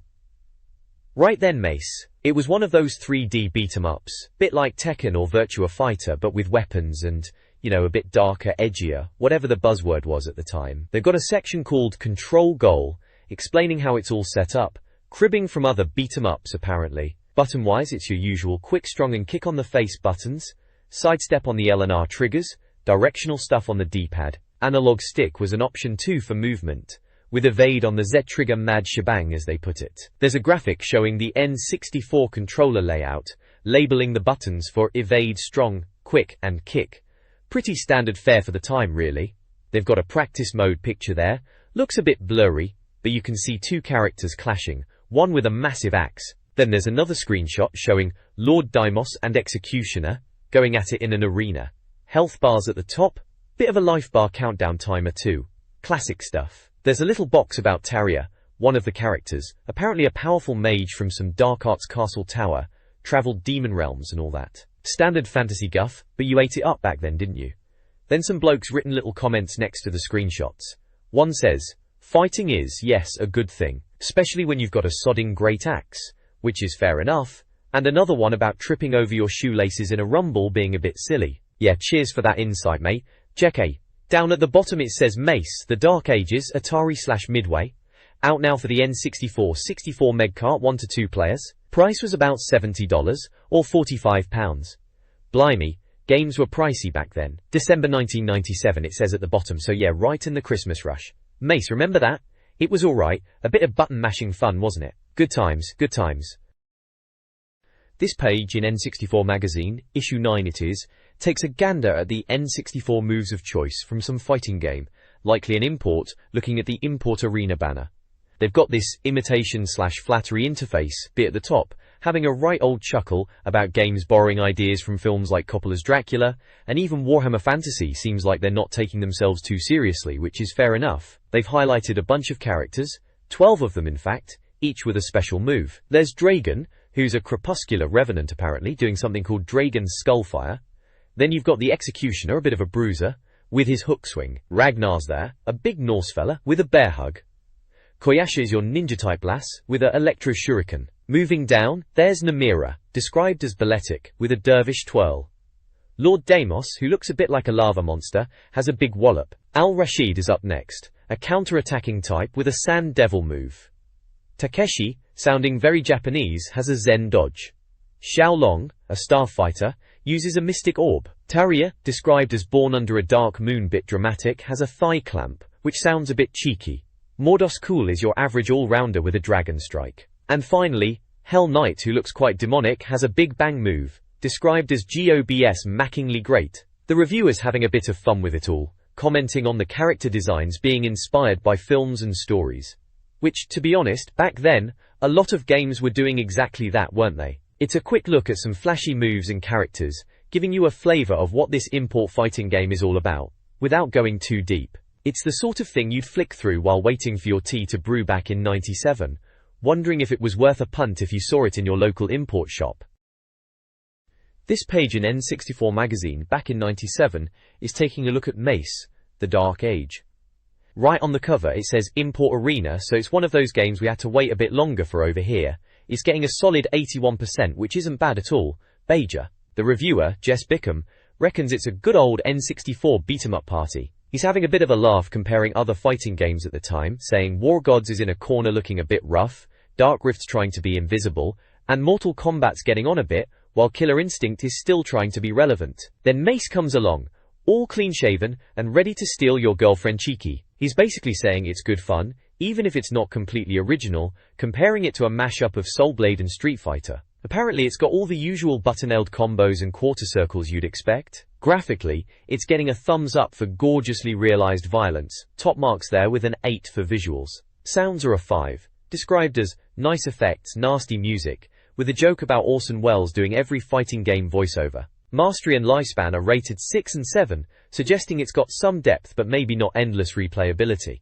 There are screenshots showing off some of the characters: Taria, Xiaolong, Al-Rashid, Hell Knight, Ragnar, Dragon, Namira and a few others. They're talking about fireballs and throw moves, so it's your standard fighter fare really. It mentions you can even change the character colors, which was always a bit of a laugh back then. Oh, and it mentions hidden characters too. Naturally, you'd have to check page 90 for the secrets though. Dende. Overall it sounds like Mace. The Dark Age is a decent enough fighter for the N64, not groundbreaking but a solid addition to the library if you were after some medieval brawling. This page in N64 Magazine features a review of Clayfighter 63 1/3, and blimey, they're not holding back, are they? Clayfighter 63 1/3 remembers neither of the above. It boldly states right after mentioning what makes a humorous game work. Ouch! It seems the reviewer is laying into it, calling it a joyless, stultifyingly pretentious example of undernourished software. Strong words, very strong words. They go on about wasted potential, Jerky combat, slow movements, and shoddy 2D claymation pasted onto 3D backgrounds. It doesn't sound like a winner then. Okay. There are screenshots dotted around, showing the claymation characters in action. One shows Taffy, who apparently is made of toffee, doing some mangling move. Another one features Jim, who looks a bit like Elvis mashed with a monkey, apparently. And there's a snowman character too, and apparently snowmen being naked is the reason for buttons. I'm not sure about that logic. The review box says it's out now in the US, but coming to the UK in November. It's going to cost $70, or about 45 quid. It's also mentioned that it was on the SNES twice before, so maybe they're suggesting we shouldn't get our hopes up for this N64 version. Twice on the SNES? Maybe next time on the N64, the title teases, with a bit of sarcasm. Overall, the page gives the impression that Clayfighter 63 1/3 is a bit of a duffer, sadly. This page is a right blast from the past, isn't it? Straight out of Computer Arts Magazine, issue 13 from November 1997. Looking at the cover there with the big bold text, it's all about, beautiful graphics are only half the battle. Bit dramatic, but I suppose back then graphics were a really big deal in computer games and digital art. Looks like they were asking the big questions of the time: how to make computer games and movie houses look so good, and where to get tutorials on all sorts of things like illustration and 3D rendering and website design. Sounds like a proper deep dive into the world of digital artistry. Then over on the left we've got a review for Clayfighter 63 1/3, which, if I remember right, was one of those quirky fighting games. The reviewer, Jess Bickham, doesn't seem too impressed, giving it a terrible score of 63 1/3%. He reckons it's a bit of a chore, saying it tastes like ashes in the mouth, which is a bit harsh, even for a bad game. He mentions the combos are long and irritating, and the comedy voiceovers are just plain annoying, though he does give a nod to the visuals and sounds being alright, and mentions the Earthworm Jim character, which was a bit of a novelty. The verdict box is brutally honest, basically saying if you want a rubbish beat-em-up, buy War Gods instead. Ouch. And there's a little box with secret options menu.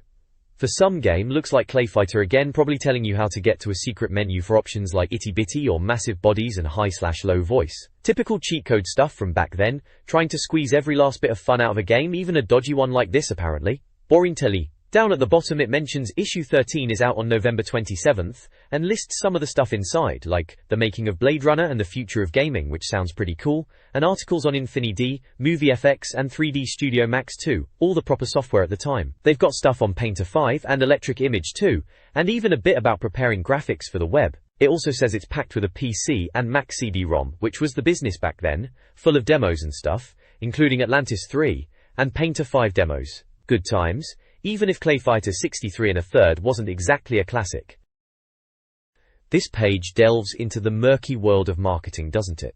It's all about how companies try to convince us to buy their stuff, turning us into demographics with their creative campaigns. They use the N64 as an example of a product caught in this marketing web, even joking about whether we've all become unsuspecting victims, the men with ponytails apparently being the prime targets. It's musing on why the Japanese seem to think the PlayStation is the bee's knees, the trendiest thing since sliced sushi, while N64s are just sitting unsold in Akihabara. And on the flip side, why are Americans so hooked on the N64 dream when the Japanese are a bit wary of it? The article reckons it's all about what happens between making the games and selling them, this thing called marketing. They even go as far as to say marketing is the worst thing that ever happened to video games, which is a bit strong.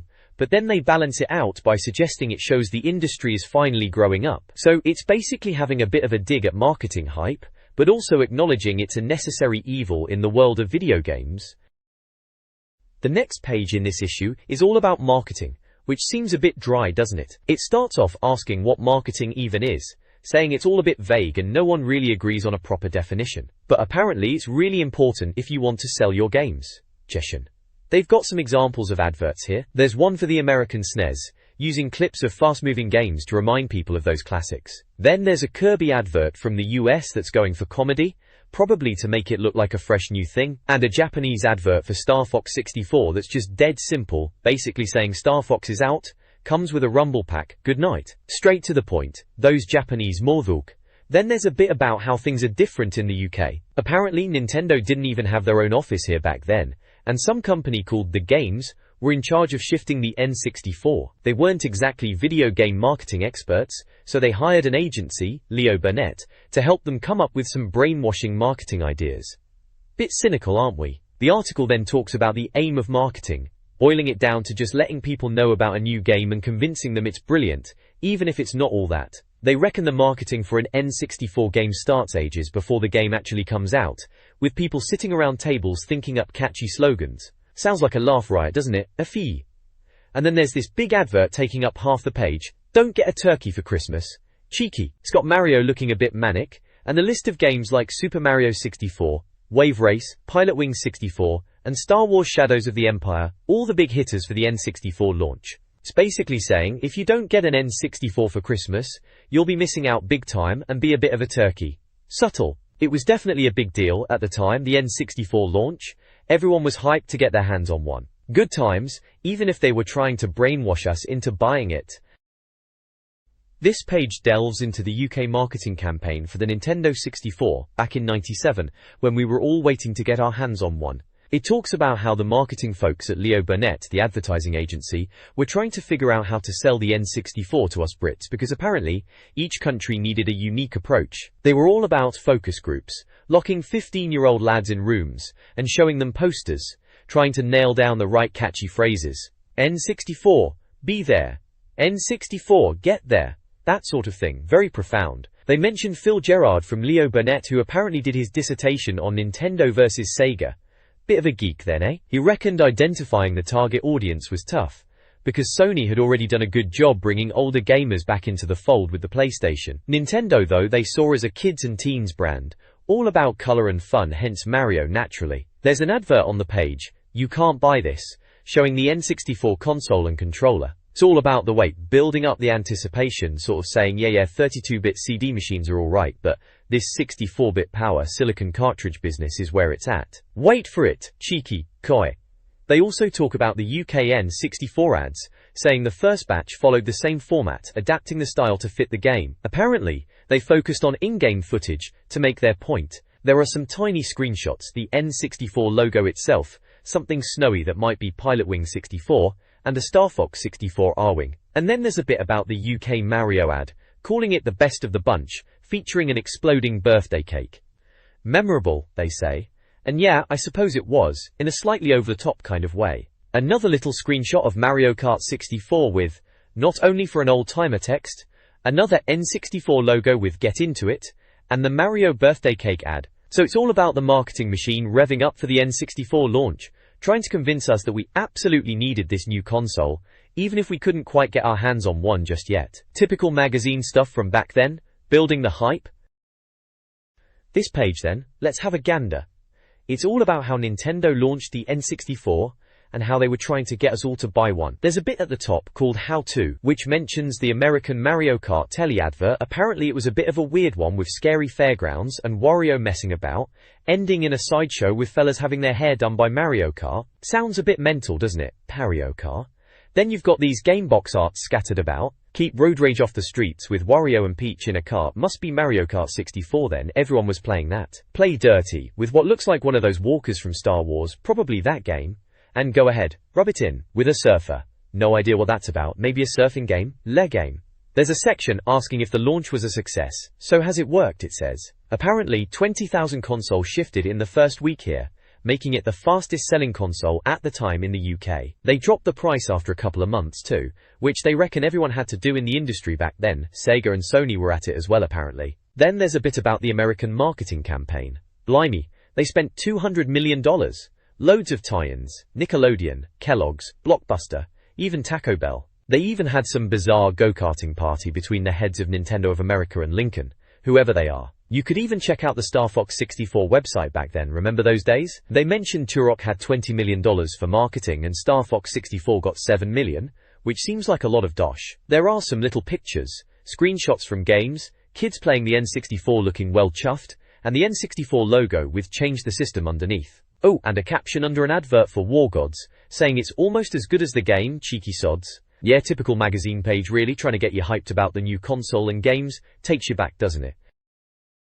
This page is chatting about how the N64 is being sold in different parts of the world, comparing the UK, America, and Japan. It kicks off by pondering if the UK really is that different from America or Japan when it comes to selling games. Apparently there are some universal truths, like sequels and games starring folks like Miyamoto's characters are always going to sell. Quality software is king, naturally. The article reckons that in America, games get marketed as all tough and that. Meanwhile, in Japan, they go for a more quirky, humorous approach. They even mention Nintendo in America trying to make Kirby look like a hard nut by sticking a baseball cap on him, which apparently didn't go down too well in Japan, as they just found it a bit odd. The Japanese N64 launch campaign was apparently quite low-key, just a plain white ad with Mario and the N64 logo. The logic was that Nintendo had Japan sewn up for years, and the console was going to sell itself anyway. Especially with shogi on it, how could it fail? And apparently, it did sell itself for a bit.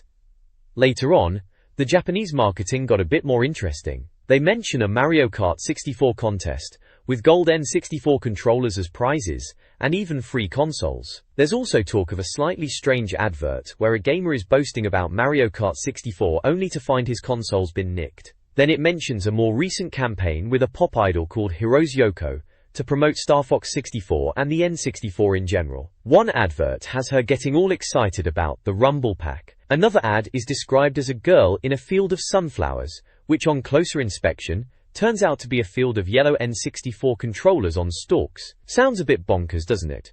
Warrington New.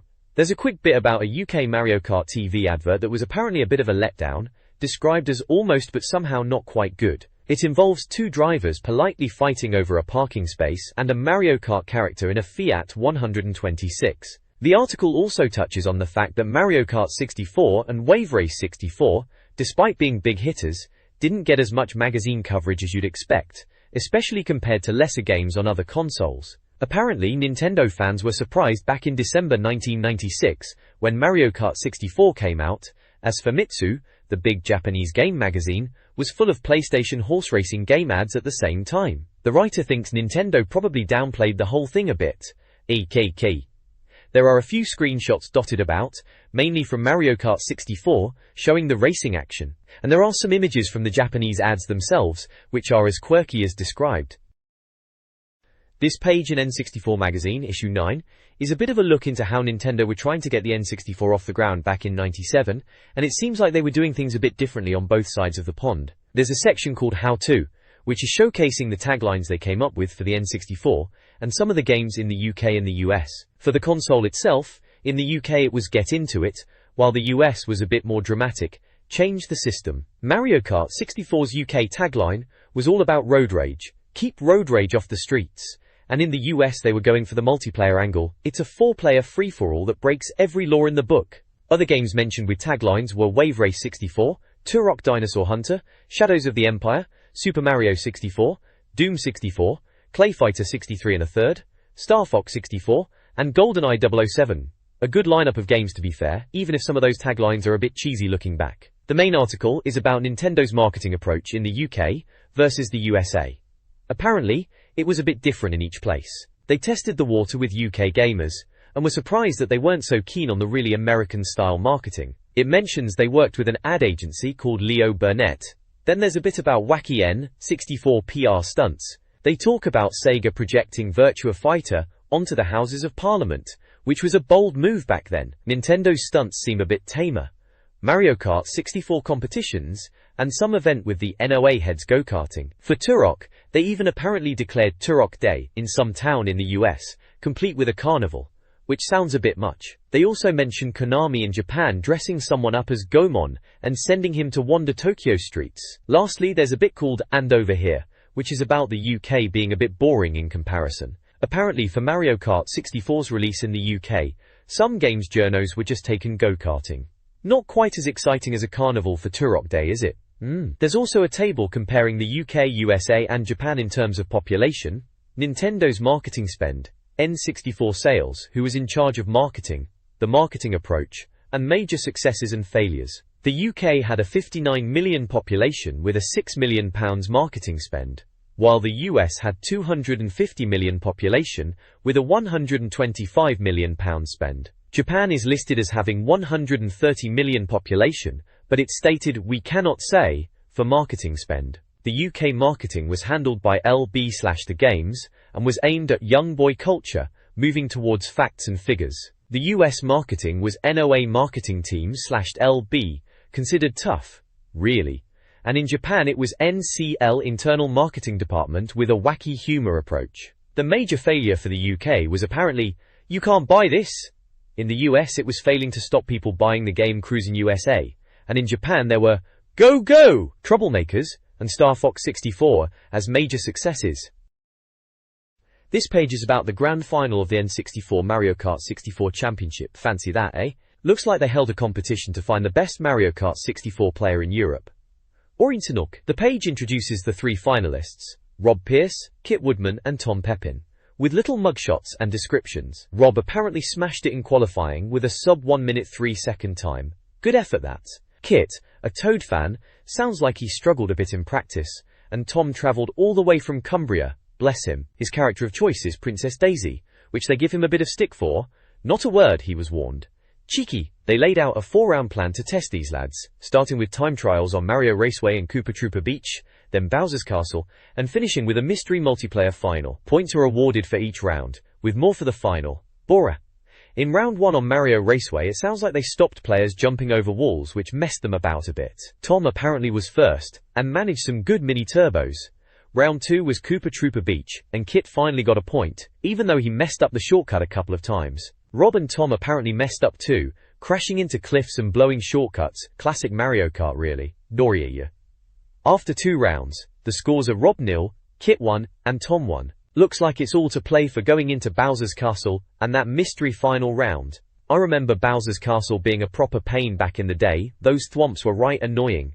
Wonder who ended up winning this thing. They don't say on this page. Typical magazine cliffhanger. This page, well, it looks like we've got the results from some sort of Mario Kart 64 competition they were running. Mario Kart Championship it says at the top. Proper official sounding stuff. Looks like they had qualifying times, and there's a list of blokes with their fastest laps. Kit Woodman took first place with a time of 1 minute, 2.72 seconds, nipping ahead of Rob Pierce and Tom Pepin. Good effort, lads. They even mentioned that Vincent Coyne couldn't provide videotape evidence for his times. Cheeky. Always someone trying to bend the rules, isn't there? There's a bit about the races themselves, round 3 and round 4. Sounds like there was some drama with collisions and power-ups and all that. They even had a sudden death playoff on Wario Stadium in Diddy Kong Racing to settle a tie. Diddy Kong Racing, eh? Bit of a curveball for a Mario Kart competition, wasn't it? But fair enough. Rare were on top form back then, so it was a good game in its own right, even if it wasn't Mario. Apparently Tom Pepin ended up being crowned the winner, getting a trophy and a copy of Lilac Wars, which was Star Fox 64 here, wasn't it? Solid prize that. Lilac Wars was brilliant. Proper on-rail shooter goodness in 3D. Good times. Looking at the list of qualifying times, there's a whole load of names, from Lee Middleton in Hull to Robert McCutcheon from Renfrewshire. Fair play to all of them for having a go and sending in their times. It's a proper snapshot of the N64 scene back in '97, all these people trying to be the best Mario Kart racer. Simple pleasures, eh? Still, good on Tom for taking the crown. This page has got a bit of a weird one, hasn't it? It's a how-to guide, looks like for baking something, muffins maybe? They've gone all out and decorated them with little icing characters to look like bits from Mario games, you know, like a boo and a star. A bit random for a games mag really, but hey, it's N64 Magazine issue 9 it says down there, Kakano. Warrington. Speaking of which, you can see the front cover at the bottom there. Mario Kart 64 is plastered all over it, which makes sense, that was the big game back then, wasn't it? Along with that you can see little pics for Blastcore and Diddy Kong Racing. Both rare games if I remember right. They were on a roll at the time, weren't they? It also mentions Japanese news and reviews and, plus, USA news and reviews. We always like to see what was going on in Japan and America, see what games we might be getting, or just to be jealous of what they had first. Good times. This page in the mag, back from December '97 it seems, is quite a laugh. It's a recipe for peppermint booze. Bit of a weird one, even for back then, turning sweets into a time with games. It's presented as if gamers need special snacks to keep them going while they're glued to the N64, mentions things like needing expert hand-eye coordination for games. You know, typical gaming magazine stuff of the time. The recipe is supposed to be for these peppermint cream sweets, shaped like boos from Mario, those ghost characters. They reckon these peppermint boos will delight your family and up your street cred if you take them to your local games emporium. Emporium. Remember those days? They're pushing the idea that these sweets are perfect for serious N64 gamers needing energy for GoldenEye 007, or nailing that shortcut in Mario Kart 64, which is a bit much for a simple sweet recipe really. The ingredients are pretty basic. egg, icing sugar, and peppermint oil. 2 simple steps: whisk egg white, add sugar and peppermint, then shape them and leave them to dry.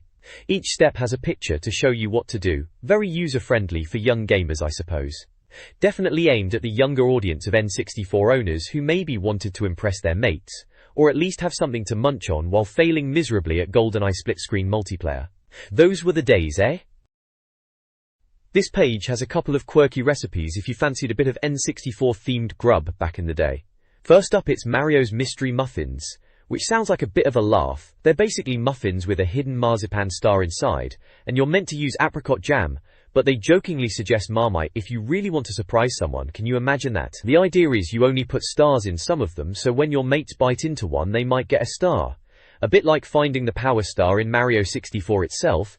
They say you can pretend to be Bowser and shout at them a lot if they don't get one. It's a bit silly, but charmingly so. Then there's the Wave Race refresher drink, which is supposed to be like the drink you'd have after a hard day riding jet skis in Wave Race 64. It's just lemonade, vanilla ice cream, blue food coloring, and cherries for decoration. They say you can make it extra realistic by drinking it in the bath whilst riding a cardboard jet ski. Typical N64 Magazine humor. It's all a bit of fun, and probably tasted alright if a bit sickly sweet.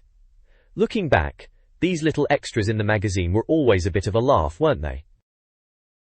This page from N64 Magazine, eh? Right then, let's have a gander. So first off in the top left, we've got a big shouty "Help Wanted" with the N64 logo underneath. Seems like they're after experts to write game guides, promising excellent rewards. Could be a decent little earner for someone who's got the knack for it and knows their games. Then, over on the right-hand side, in big red letters, it's "How To," and underneath in massive orange letters it says LYLAT Wars. Yeah, Star Fox 64, everyone was buzzing about that back then. It says, save the galaxy, defeat the evil servants of Andros, and earn every medal, bar a purple heart, before luncheon in LYLAT Wars. A bit of a tongue-in-cheek title, I suppose. It's a feature by N64 reader John Davies, with embellishments by Z.Y. Nicholson, or Zai as it's pronounced. Remember they told us that in the letters page once. Z.Y. does the little doodles and bits around the edges, makes it look a bit more snazzy. John Davies reckons some people think Lilat Wars is too short and easy, but that's only if you stick to the kiddie levels. Bit of a dig there, saying if you're not that good at it, you won't see the later stages. Cheeky, Jerry. There's a picture of Fox McCloud looking all serious. Below that, it says don't forget to enter the Electronics Boutique LYLAT Wars Championship. Blimey, they were pushing that tournament hard, weren't they? Closing date is Wednesday the 12th of November, for those interested back in '97. Then back to the guide writing competition. They're after about 2,000 words of expert advice, following the style of their how-to guides. They want guides on one aspect of a game, not the whole thing. And they say don't worry too much about the English or pictures, it's the quality of information they're after. They even mention ZY, adding finishing touches to the English. Send your guide to The Jacket Zone, N64 Magazine, with your name, address and jacket size, because the best guide wins an N64 jacket. A designer cold control jacket, no less. Fancy. Woo. So yeah, page is all about getting readers involved, writing guides for the magazine, specifically Lilat Wars this month, and tempting people with a swanky jacket. Pretty standard magazine fare really, but back then, getting your name in N64 Magazine and winning a jacket, that was quite something for a young gamer. This page from N64 Magazine, back in '97, is all about boss strategies for Star Fox 64. Star Fox 64, or Lilat Wars as it was called over here, a proper classic on the N64. They're running through some of the tougher bosses you'd face. Gindles! First up is Granja on Corneria. They reckon you can smash him in under a minute by just flying low and blasting his legs. Simple as that really. Apparently he's a bit daft and easy to hit. Sure. Next is the Attack Carrier, also on Corneria. This one's a throwback to the original Starwing on the SNES, or SNES, as the Americans say. The tactics are the same apparently, just laser fire the weapon arms when they open up for missiles. The reviewer here is having a bit of a laugh at the boss's expense, saying he holds back his best weapons until too late. Typical video game boss, eh? Then there's the Asteroid Crusher on Meteo. This one sounds a bit trickier, with rotating shields and yellow triangles to shoot. It's got 3 stages, and you need to watch out for lightning and drilling beams in stage 2. They say aim for the yellow diamond at the beam's focus. Sounds like a bit of a faff, but they suggest Nova Bombs to make it easier. They say aim for the yellowcus. Finally, there's Spyborg in Sector X. This renegade droid starts swinging its arms about, so you need to dodge. Apparently, its head lights up when vulnerable, and you need to aim at the eyes indirectly whilst moving. The phrase, "Where is the creator?" is your warning to get ready for energy pulses. They reckon if you're quick you can finish him before Slippy starts his usual panicking. There's also a bit about secret warps, one from Meteo to Katina, look for blue triangles apparently, and another one from Sector X to Sector Z, marked by 3 junk satellites. Take the left-hand route. Sneaky little shortcuts if you knew where to look back then, before the internet told you everything. Good times. This page is a handy little guide for tackling some of the trickier bosses in Star Fox 64, or Lilac Wars as we probably called it back then, eh? Right then, first up is Goras on Titania. Apparently this big fella with the exposed arms is a bit of a pushover if you use your barrel rolls and Nova Bombs. The reviewer reckons Nova Bombs are the way to go, and you need to aim for his arms and heart bit gruesome, in it? Bullar. Then it's on to Golmek in the Venom Temple. This one's all about dodging corridor traps while the Golmek throws stone pillars. The trick is to go sideways apparently. When you do get to fight him properly, aim for the shoulders and arms first, then the head when it goes red. Laser fire is your weapon of choice here, and his weak spots are just his body parts in general. Seems straightforward enough. Next. We've got the Shogun on Corneria. These speedy blighters in their suits are weak to hyper lasers, but they've got reflector shields, cheeky sods. You need to wait for them to flash green before you fire. Apparently, if you're good, you can take out the carrier they arrive on 2 bonus points for showing off, I suppose. Laser sidearms are your weapon, and anywhere but the reflector shield is the weak point. Cheers for that, very helpful. Finally, there's the Sorcerer on Katina. This massive mothership is overshadowing the level, naturally. Bill, good old Bill, tells you the hatches are open, and you need to slow brake and fly underneath it. A conical core appears underneath for 60 seconds, and that's what you need to destroy. Alien Death Ray is its weapon, and the 4 hatches and central core are the weak spots. You get extra points for blasting alien fighters pouring out, and even more if you leave the core till the last 20 seconds. Bit of risky play there for the point-hungry gamers. Warrant. There's also a bit about medal tips saying you need to keep your wingmen alive for those top scores. No brainer really. If Peppy and Slippy bite the dust, who's gonna whine at you? And a bit about cockpit view being a fun but uncompromising option for areas like Venom Temple. Just for kicks, apparently. Lastly, a tip about brake and fire, and holding the pad differently, to keep braking and firing at the same time. Good for taking out background bits and pieces. Right then, back to blasting polygons. This page is a right blast from the past, isn't it? Looking at some top tips for Lilac Wars bosses, back when we all were glued to our N64s. So first up we've got Vulcan Solar, the magma monster. Apparently you gotta take out his arms first, and watch out for his lava waves. Seems pretty straightforward, eh? They reckon he's easy enough with rapid fire, and those silver rings he spits out are a goodie. Then there's Macbeth, or Macbeth as they call him. Sounds like you're in trouble if you didn't use the track switches. Oops. The trick here is to barrel roll away from his tail swoops, and use homing shots to get through his spear attack. They mentioned dodging vertical bomb eruptions too, classic Lilac Wars, eh? Tewa. Next is Bakun Aquas, the clam thing. You've got to blast the barnacles on top of its shell, then hit the tendons holding its jaws. Sounds a bit fiddly, but apparently, you can just stay central and blast away. Lastly there's submarine zones, the submarine, naturally. Bombs are your friend here, apparently lasers are only good for cannonballs and fuel drums at first. You gotta take out the smoke funnels and then bomb a side hatch to sink it. They even mention a wrecking ball. Cool, what next? Then we have the how-to. Save the galaxy in Lilac Wars. Bit on the right there. Fire and somersault. They're on about that stalling trick again for homing shots. Good old down left C maneuver. Homing shots in general, they're banging on about keeping one ready and scanning for enemies. They're saying medals are all about racking up grouped hits, and to target the central ship in a wave for more points, fair enough. Hidden time limits apparently reward quick play, so no dawdling then. And lastly, Galaxian Guff. A bit of retro love there, comparing it to old 2D shoot-em-ups. Just keep shooting the same spot in a formation, eh? Ancient techniques for Lilac Wars, who'd have thought? Good times.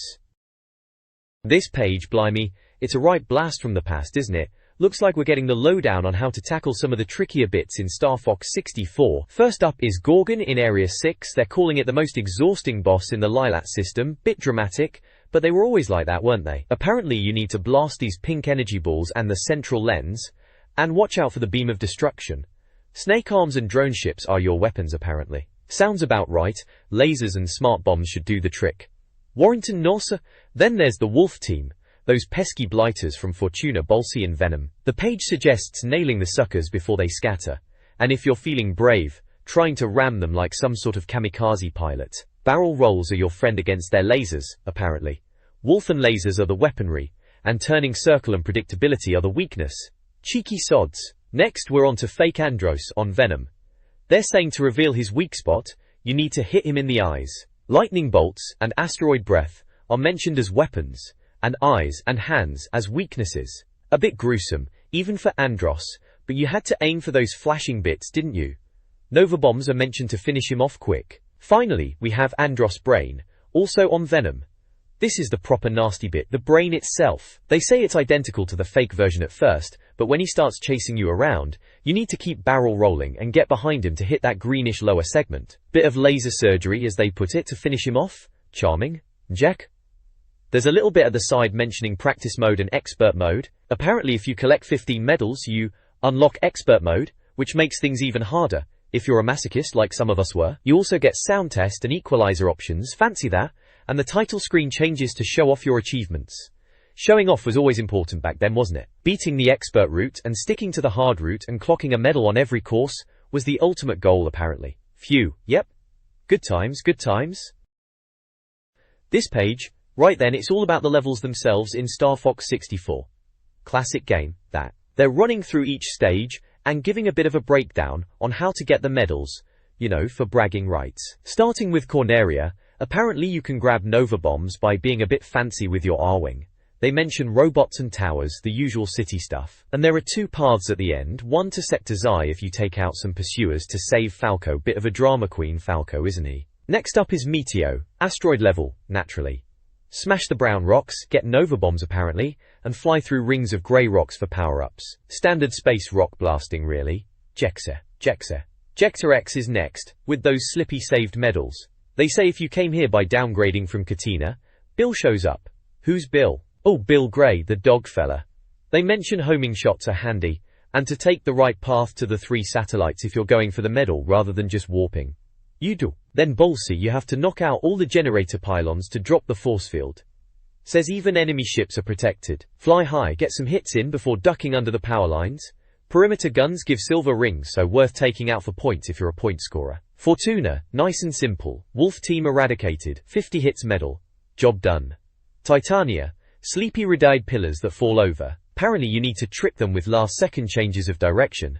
Sounds a bit daft, but there you go. Lastly, there's Escape from Venom. Oh dear, Dad's turned up to collect you, and Venom base is collapsing. Bit embarrassing apparently. They're saying just use half the maneuver bar at a time for corners, and roll the R-Wing for wider turns. Sensible enough advice, I suppose. All in all, just a quick run through the Star Fox 64 levels, how to get the medals, the usual tips and tricks back then. Good times. This page, right, it's all about getting medals in Star Fox 64, or Lilac Wars as we knew it over here. Star Fox 64. What a game that was back in '97. Everyone was blown away by the Rumble Pack, proper novelty that was. So they're giving tips on how to nab all the medals in different sectors. Sector Y, they reckon you need 150 hits to get a medal. Seems straightforward enough, just blast everything I suppose. Mobile suits are a pain, they say, soaking up damage and messing with your targeting. Cheeky sods. Next up is Solar, another 100 hits needed for a medal. This level was a bit of a scorcher, literally. Rocks and dragons, gotta watch out for those. Bombing runs were key, if I remember right, and you had to keep an eye on the heat. Then there's zones, 250 hits, and you've got to destroy all the searchlights. Those searchlights were sneaky. Apparently Cat pops up to help here, but she'll nick your points, the cheeky minx. Good tip about shooting the gear wheels on the wave gates though, I'd forgotten that. Katina is 150 hits, and you have to destroy the sorcerer. They're talking about Japanese carts, which is a bit niche for N64 Magazine even back then. Weren't many of us importing Japanese N64 games? Sounds like you need to tell the good guys from the bad in this level. War. Macbeth, 150 hits and all 8 switches. This one's the train level. Cat's back again, helpful but still probably stealing your points. Blow up the cargo and carriages, and shoot low for the bogey, apparently. Those switches were a bit of a pain to find if you weren't paying attention. Aquas needs 150 hits too, raiding all the clams and starfish. This level was a bit slower paced, underwater and all that. Jellyfish barriers and sunken city columns, sounds like a bit of a murky one. Finally Sector Z, Only 100 hits, but you can't let the Great Fox get hit. Copperhead missiles incoming, waves of them, 10 hits a missile, so you still need to shoot down a fair bit else to get the medal, even if you nail all the missiles. Cats might even need help here apparently, if you're coming from zones. Ah. Yeah, good memories. Star Fox 64 was a proper blast at the time. Getting all the medals was a good challenge, and this sort of guide would have been handy back in the day, before the internet really took off. This page from N64 Magazine takes me right back. It's got a bit of a how-to section for Star Fox 64, or Lilac Wars as we knew it over here. Seems like they're giving tips for getting medals on different areas. Area 6 is mentioned. They reckon 300 hits for a medal is a bit of a pig, saying you need to use hyper lasers, which is fair enough. It was a tough level. Venom is there too, both easy and hard modes, with medal conditions of 200 hits. They're giving some advice on using Nova Bombs on easy, and dogfighting tips for hard. Then there's Lair of Andross, easy and hard again. Looks like they're guiding you through the paths, left then right for hard mode, and mentioning rare 1-up icons. Junduku. The screenshots are classic Star Fox 64. You've got Pigma saying, "Too bad Dad's not here to see ye fail." Joel, which is still pretty memorable even now. And Andross saying, "Now you will feel true pain. Hiki, good times. Hiki." Then the rest of the page is classic magazine advert stuff. Software First is selling Nintendo 64 titles, things like Mario Kart 64, Turok Dinosaur Hunter, Killer Instinct Gold, GoldenEye 007, Lilac Wars of course, and loads more, like Wave Race 64 and Super Mario 64, all the big hitters from back then. Prices are in pounds, naturally. Looks like Mario Kart 64 was £57.99, and Turok a bit cheaper at £54.99. Then they've got Super Mario 64 and Killer Instinct Gold, both at £49.99. There's a bunch of accessories and hardware listed too. Memory cards, controllers in different colors, rumble packs, all that jazz. And it mentions a Club First discount scheme. Standard magazine fare really, trying to get you to part with your pocket money. Takes me back to saving up for ages to get one of these games. This page in N64 Magazine is teaching you how to become a media tycoon. Bit ambitious, isn't it? It's basically a guide to making your own fanzine. They reckon if you think you can put together a better magazine than they can, then here's how to go about it. Fair play I suppose, bit cheeky though. Bien it. The first bit, doing the writing, is all about passion. Saying you need to be into whatever you're writing about, makes sense. Then, getting it onto paper, takes you back a bit, doesn't it? They're talking about using typewriters, cutting and pasting, gluing bits of paper, proper old school. Then, they suggest using a PC or Mac with word processing software. Or even better, desktop publishing for titles and logos, fancy that. They mention Quark Express software, which Will and Paul use at N64 Magazine on their Macintoshes, for designing the pages. Seems a bit pro-level for a fanzine, but good on them. Apparently, when they aren't designing pages they are playing GoldenEye 007. Well, who wasn't back then, eh? GoldenEye, what a game. They reckon desktop publishing software might be called something like Copy Quick or Pretty in Print. Never heard of those myself. Next up is printing it. If you've got a printer you can just run off your fanzine. But for bigger runs they suggest a photocopier. They joke about slipping a few quid in the biscuit fund at your parents' office to cover costs. Classic. Or, just go to a local photocopying shop. Selling it is the last bit, saying you've stapled it all together, now you need to sell it. Friends and family will buy it at first, but then you'll need to get it into local computer game shops, or sell it by mail order. They even offer to print readers' ads for free and say to send a copy to N64 Magazine, and if it's good they'll tell everyone about it. Blimey, that's generous. Mewa. The little box at the bottom, "We've all got to start somewhere," mentions Jonathan Davies, the editor, started with his own fanzine called Spectacular, about the Spectrum. Puns haven't improved since apparently, according to Eddie. Haha, yeah. A guide to making your own fanzine. Very 90s, isn't it? Before everyone had the internet to blog on about games, you had to actually print things out and sell them. Those were the days. This page then takes me right back, doesn't it? It's all about N64 fanzines, proper bedroom publishing stuff for the Nintendo 64, which was still pretty new back then in '97. At the top there's some advice, if you fancied making your own fanzine. Things like finding a niche, keeping the text readable, and how screenshots can be a pain to deal with when photocopying. They're basically saying don't expect to get rich, it's a labor of love, which is usually the case with these things. Take some. Then it goes into reviewing a few fanzines. First up is the 6014 Times, by a bloke called Daniel from Stockport. Sounds like he's crammed loads of reviews in there. Issue 1 covers the N64 software catalogue, plus a Tamagotchi pullout, Japanese culture bits, game reviews, and a funny list about why you should avoid Mortal Kombat trilogy. He likes Super Mario 64, obviously who didn't, but they reckon he's maybe not quite so hot on Mahjong. The best bit quote is a bit of a laugh about cruisin' USA. You could get it for £1.50 from his address in Stockport. The fanzine cover itself shows a big Mario face and lists games inside like Mario Kart, Perfect Striker, Shadows of the Empire and blimey, over 150 games reviewed. That's dedication. Next is N64 Play from Andrew Mills in Londonderry. Apparently he's known as Andrew Mills of Londonderry. Bit of a mouthful, innit? He's into Pilot Wings and Mario Kart, and made a full-colour fanzine with posters and a Mario Kart sticker. Issue 3 has reviews of Mario Kart 64, ISS 64, and Mortal Kombat Trilogy, which got a 7 out of 10, not bad. There's an interview with Dave Perry, the game's animal, and a survey about instability in games, where Turok and Wave Race 64 come out on top. Bit pricey at £2, but they reckon it's worth it. His best bit quote is just him shouting, "Ha ha ha ha, I am the best!" Bit full of himself then. You could get it from his address in Northern Ireland. The N64 Play fanzine picture shows loads of game titles crammed in like Star Fox 64, Mario Kart 64, ISS 64, Wave Race 64, Pilot Wings 64, Blast Corps, Doom 64, Killer Instinct Gold, Diddy Kong Racing, Banjo-Kazooie, and Zelda 64. Mad how many games were coming out then. Lastly, there's Famicom Go by Tekin Suleiman and John Robinson from Manchester. They nearly called it N64 Magazine Go. Glad they didn't, sounds a bit silly. Tekin moved to Manchester for uni, which held things up a bit. They gave Mario Kart 64 a 7 out of 10 for single player, bit harsh, and said the SNES is better than the N64 for games, which is a bold claim, especially then. They even got Michael Caine to write something for them, or at least pretend to, with a quote. Their best bit is about Super Mario 64 and the sunken ship level, making him almost cry with emotion. You could get Famicom Go for £1 from their address in Manchester. The picture of Famicom Go lists contents like PlayStation's failures explained, the SNES lives on, Star Fox 64 reviewed, and Columbo, best TV show ever. Bit random that last one, R2. So yeah, a proper snapshot of the N64 scene back in the day, all about the fanzines keeping the buzz going. Makes you think about trying to find some of these old mags now, see what they were really like. This page, right then, it's a look at some fanzines from back in the day, proper bedroom industry stuff.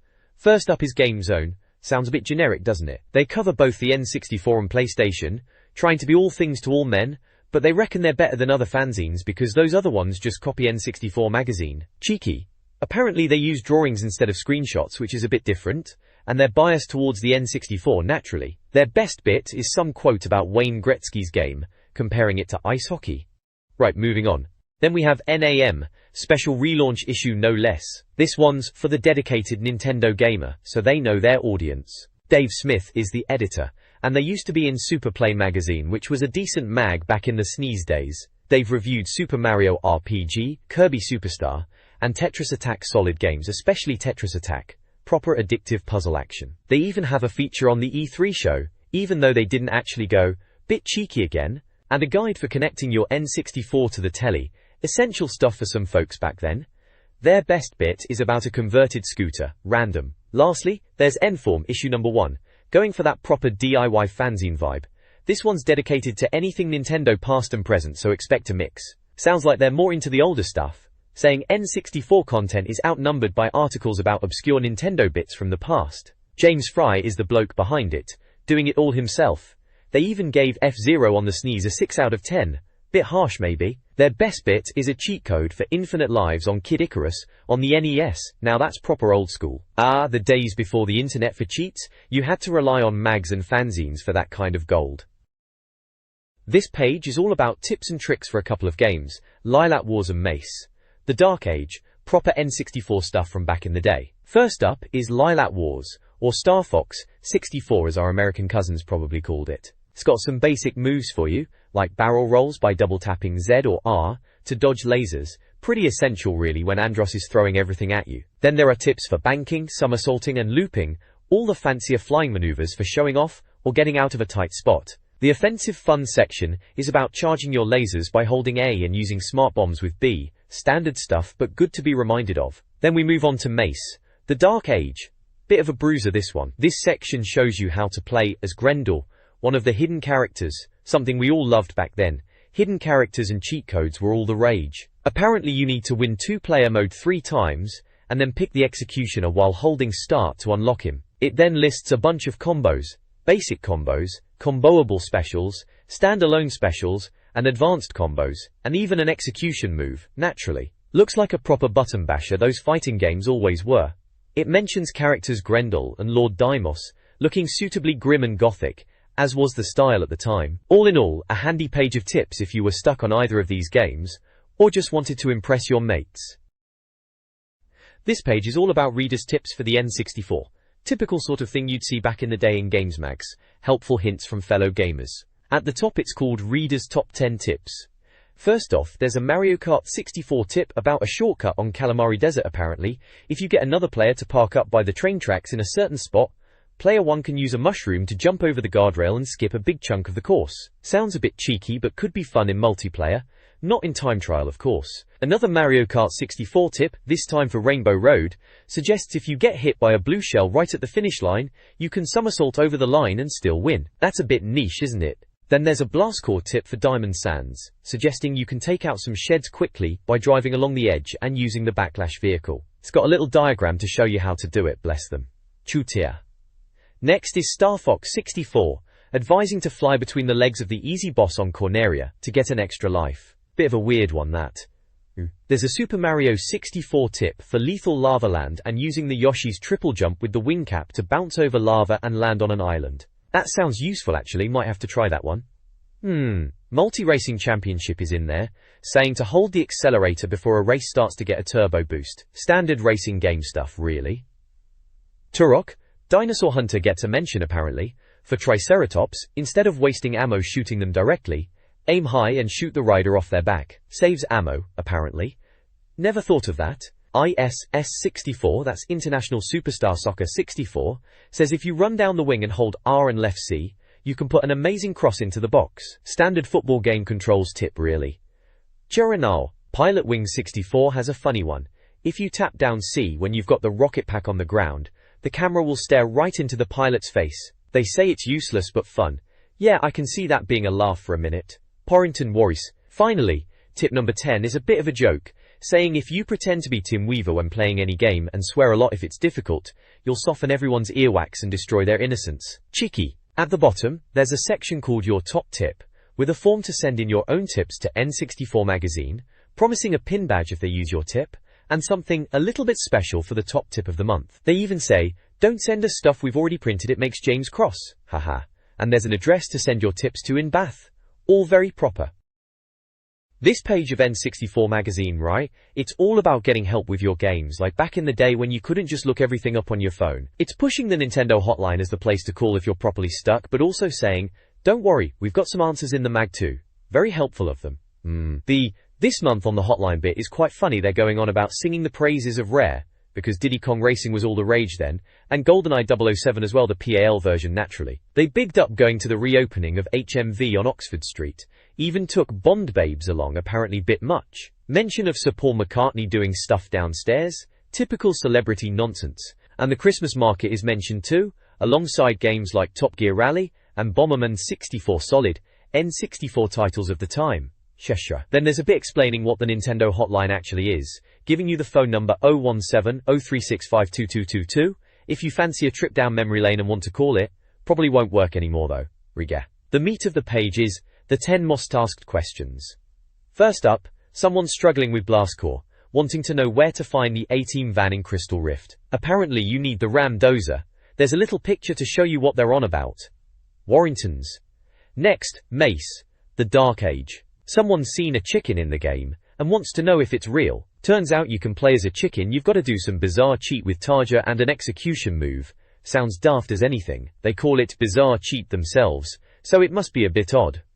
Another Blastcore question, this time about destroying a building in Oyster Harbour. Barges and TNT are involved, and the Ramdozer again. Another screenshot to guide you, bless them.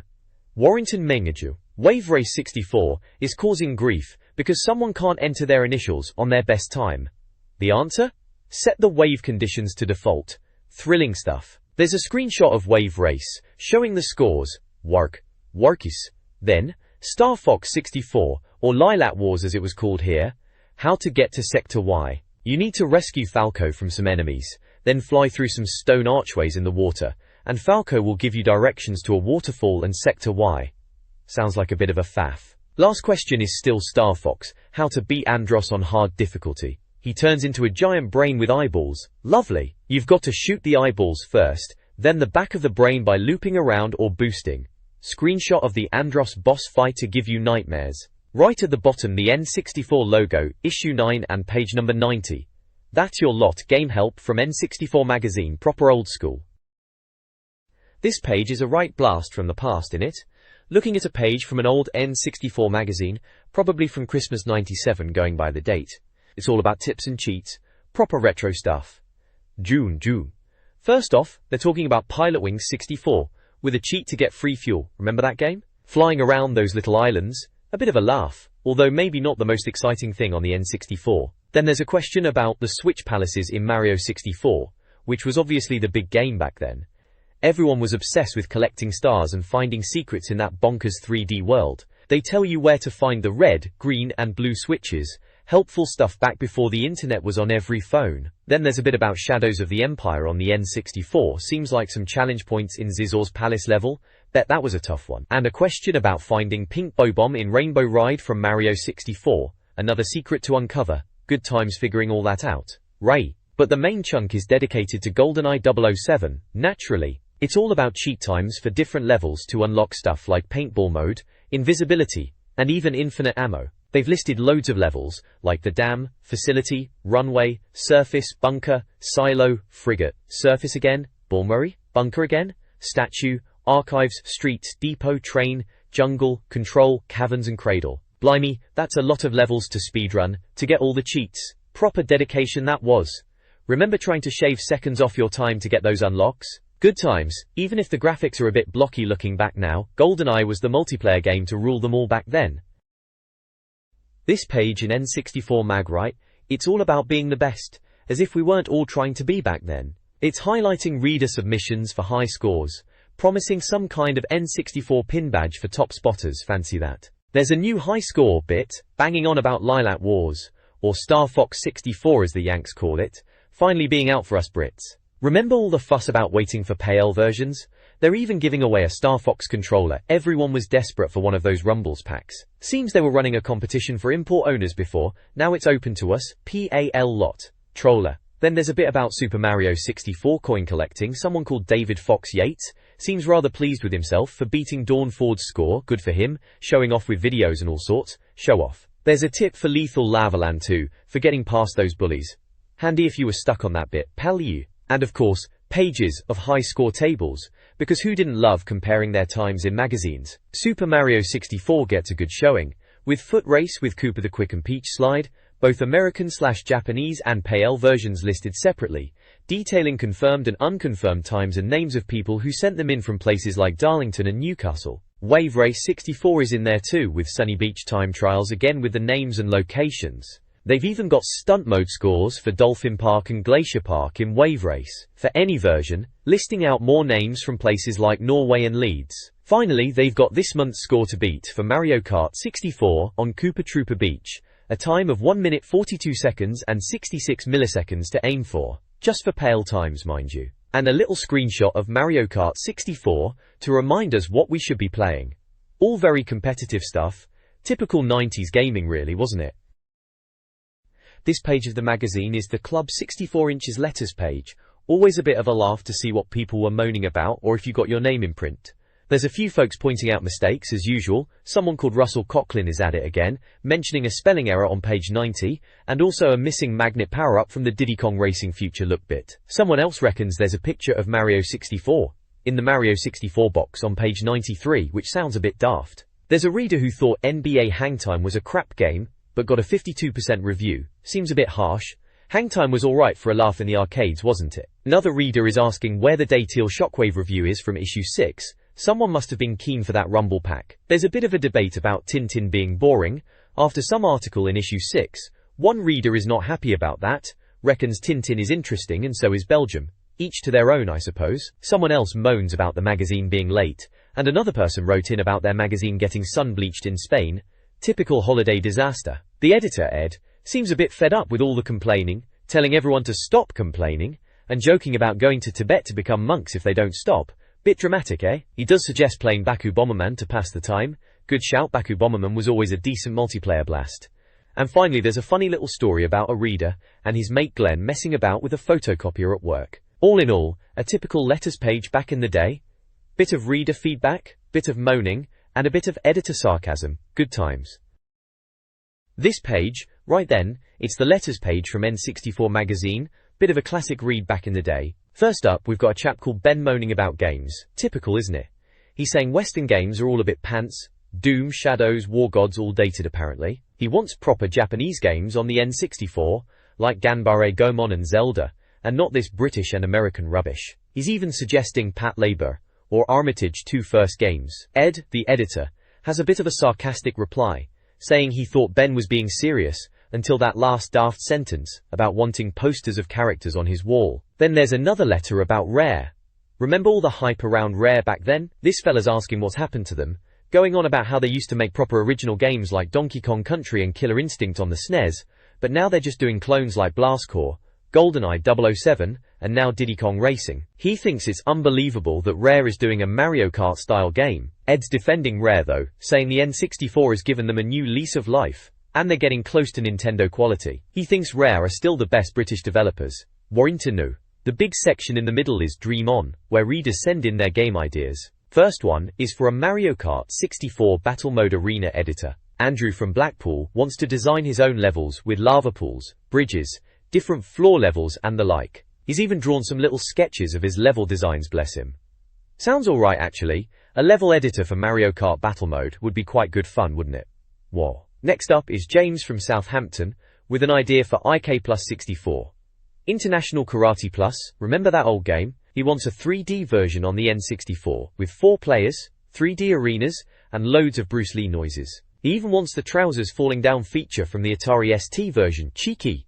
Ed reckons it sounds mad but could be good. Finally, there's Justin from Ashford with an idea for a multi-character RPG, a 2D one. You pick from 3 characters, each starting in a different place, and you get different endings depending on who you play and what you do. Ed thinks it sounds a bit like it could end up being 3 different games rather than 1, but still a decent idea. Lastly, there's a little snipe about a FIFA 64 review. Some bloke called Aaron in Halifax is complaining about the magazine's review of FIFA 64, saying he hated it and took it back to the shop. Seems like he annoyed the staff at BT's.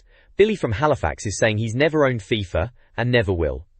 Right then, drama in Halifax over FIFA 64. Ed just says he's not sure who to believe. Gnar. And at the bottom, there's the address to send your dream game ideas in. So there you go, that's the letters page, full of reader opinions and game ideas. Bit of a snapshot of what people were thinking about games back in '97. The next page here is the letters page and the invention corner, always a good bit of fun. Rest. First up we have readers having their say. Someone named Ash from London is saying, all bow down to Fusoya the Great. Bless them. Then Scott Laidler is bragging about his ISS 64 scores against Greece 232 and 190. Showing off a bit there, mate. Someone else is asking if Nintendo hates them, and there's a back and forth about what Mario says to Bowser.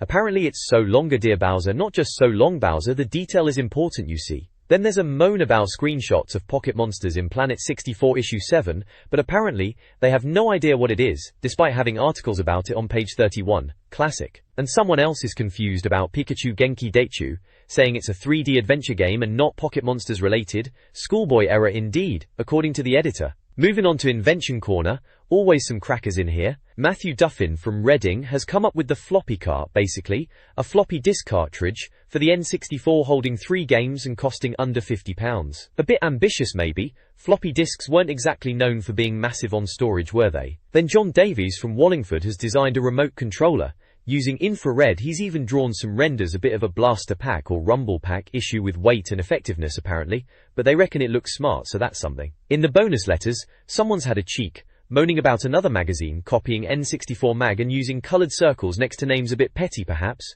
Then Simon Cochrane from Basildon is having memory pack problems with ISS 64 wiping his data.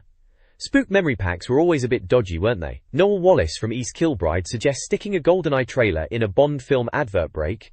Not a bad idea actually, much better than those PlayStation ads apparently. Mark Townley from Truro had a weird one in Mario Kart 64 on Cooper Beach. His ghost went wrong, went round in circles and into the sea. Sounds like a right mess. And finally, Ryan Haidar via email is going on about censorship in Duke Nukem 64, saying the strippers are removed, and going on about age ratings, and Turok getting a 15 certificate. He thinks Nintendo should aim to impress players and not parents, and reckons the PC version strippers are a bit tacky anyway. Always someone moaning about Duke Nukem censorship back then, wasn't there? Still, it's all good fun reading what folks were thinking about back in the day.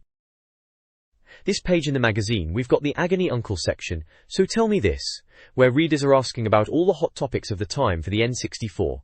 Someone is asking about GoldenEye, Lilac Wars and Extreme G, wanting them ranked. The answer's a bit of a cop-out, just saying it was a Eurovision-style poll in the office, so not really answering the question properly. Then there's the Rumble Pack. Apparently you'd have to buy that separately for about 15 quid. Christmas price drops for consoles are being discussed, which was always a thing, wasn't it? Mortal Kombat 4 and Street Fighter EX Plus Alpha on the N64 are confirmed as being on the way, which was good news for fight fans.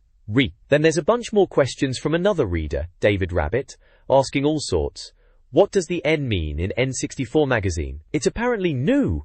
A bit silly, really. Quest 64, on the 64DD, is being asked about. Sounds like it'll be a card game first, then maybe a 64DD follow-up, if it does well. Will the 64DD have a clock? Yes, apparently. More Mario games for the 64DD are hinted at, maybe Super Mario RPG 2, and Super Mario 64 2. Someone spotted memory expansion on their N64, that's being explained, and will there be a Zelda on the 64DD? Ed says yes. On the other side of the page is an advert for PC Review magazine. It's banging on about forward-looking features and selective reviews, great-looking design, and a packed cover disc. Sounds like typical magazine promo stuff. They're pushing their Innovation Awards 1997 for games, hardware, the net, creativity, multimedia and utilities. Apparently you get a free second CD with the full version of Power Translator, worth £59.99 apparently. Plus all the latest games, multimedia, utilities and creative software are reviewed. They are having an on sale now. Special introductory offer 3 issues for the price of 2, just £9.98. Bargain. This page, blimey, it's issue 10 of N64 Magazine. Looks like they're pushing the Christmas issue. First Christmas they're calling it. A bit much in it. Seems Diddy Kong Racing is the big thing for this issue. Loads of screenshots, and they're promising a creakingly huge review. Sounds like they're excited about Rare's new racer. Apparently there's a free gift too, not just some tatty old leaflet they say, so maybe it's worth picking up. It's out on Friday, December the 5th. On the right there's the index to the last issue, issue 9. Let's see. Parager. Aero Fighters Assault Preview. Chameleon Twist. Clay Fighter 63 1/3. Sounds a bit messy, that one. Dark Rift. Denryu Ira Bao, never heard of that. Oh, Diddy Kong Racing Future Look, so they were already teasing it then. Extreme G Review. Zero Future Look. Fighters Destiny Future Look. Blimey, Future Looks everywhere. GoldenEye 007 Review. That was the big one, wasn't it? Mace. The Dark Ages Review. Mario Kart Championship Results. Nagano Winter Olympics. 98 Preview. Yoshi's Story Preview. Lots of previews and reviews of the usual suspects. Looks like issue 9 had a bit of everything, setting the stage for this Christmas bumper issue, focusing on Diddy Kong Racing. This page is an advert for F1 Pole Position 64, right in the middle, big and bold, can't miss it. It boasts about being the most authentic Formula 1 game ever, which is a big claim back then, what with all the polygons and whatnot. They're going on about 16 actual Grand Prix tracks, and accurate racing cars, and 30 famous drivers, which sounds pretty impressive for the N64. There are a few screenshots showing off the game, looks quite decent actually for the time. Draw. Or in. Over on the right, it's the usual magazine stuff. Looks like the review section is flagging up GoldenEye 007, which was obviously a massive deal, still is really. Then there's Extreme G, Mace and Clay Fighter 63 1/3 Clay Fighter. Bit of a weird one, wasn't it? Bit of a Marmite game. That. Some loved it, some hated it. They gave it 63 1/3%. Very precise, those reviewers. Underneath the reviews there's a bit called Other Great Stuff, listing Mario Kart Championship results, which is always good to see who's winning at Mario Kart. F-Zero 64, Diddy Kong Racing also get a mention, both cracking games on the N64. And then how to sell games and how to make your games good enough to eat. Sounds like a bit of a weird section that. Maybe some kind of humor piece. LYLAT Wars advice is in there too, and it says every N64 game reviewed, and tons of tips, and RPG news. So the usual mixed bag you'd expect in a games mag, covering all the bases, you know. Right at the bottom it mentions Formula 1 World Championship and Ubisoft who published the game, and some address in Wimbledon, London. Standard stuff for a game ad really.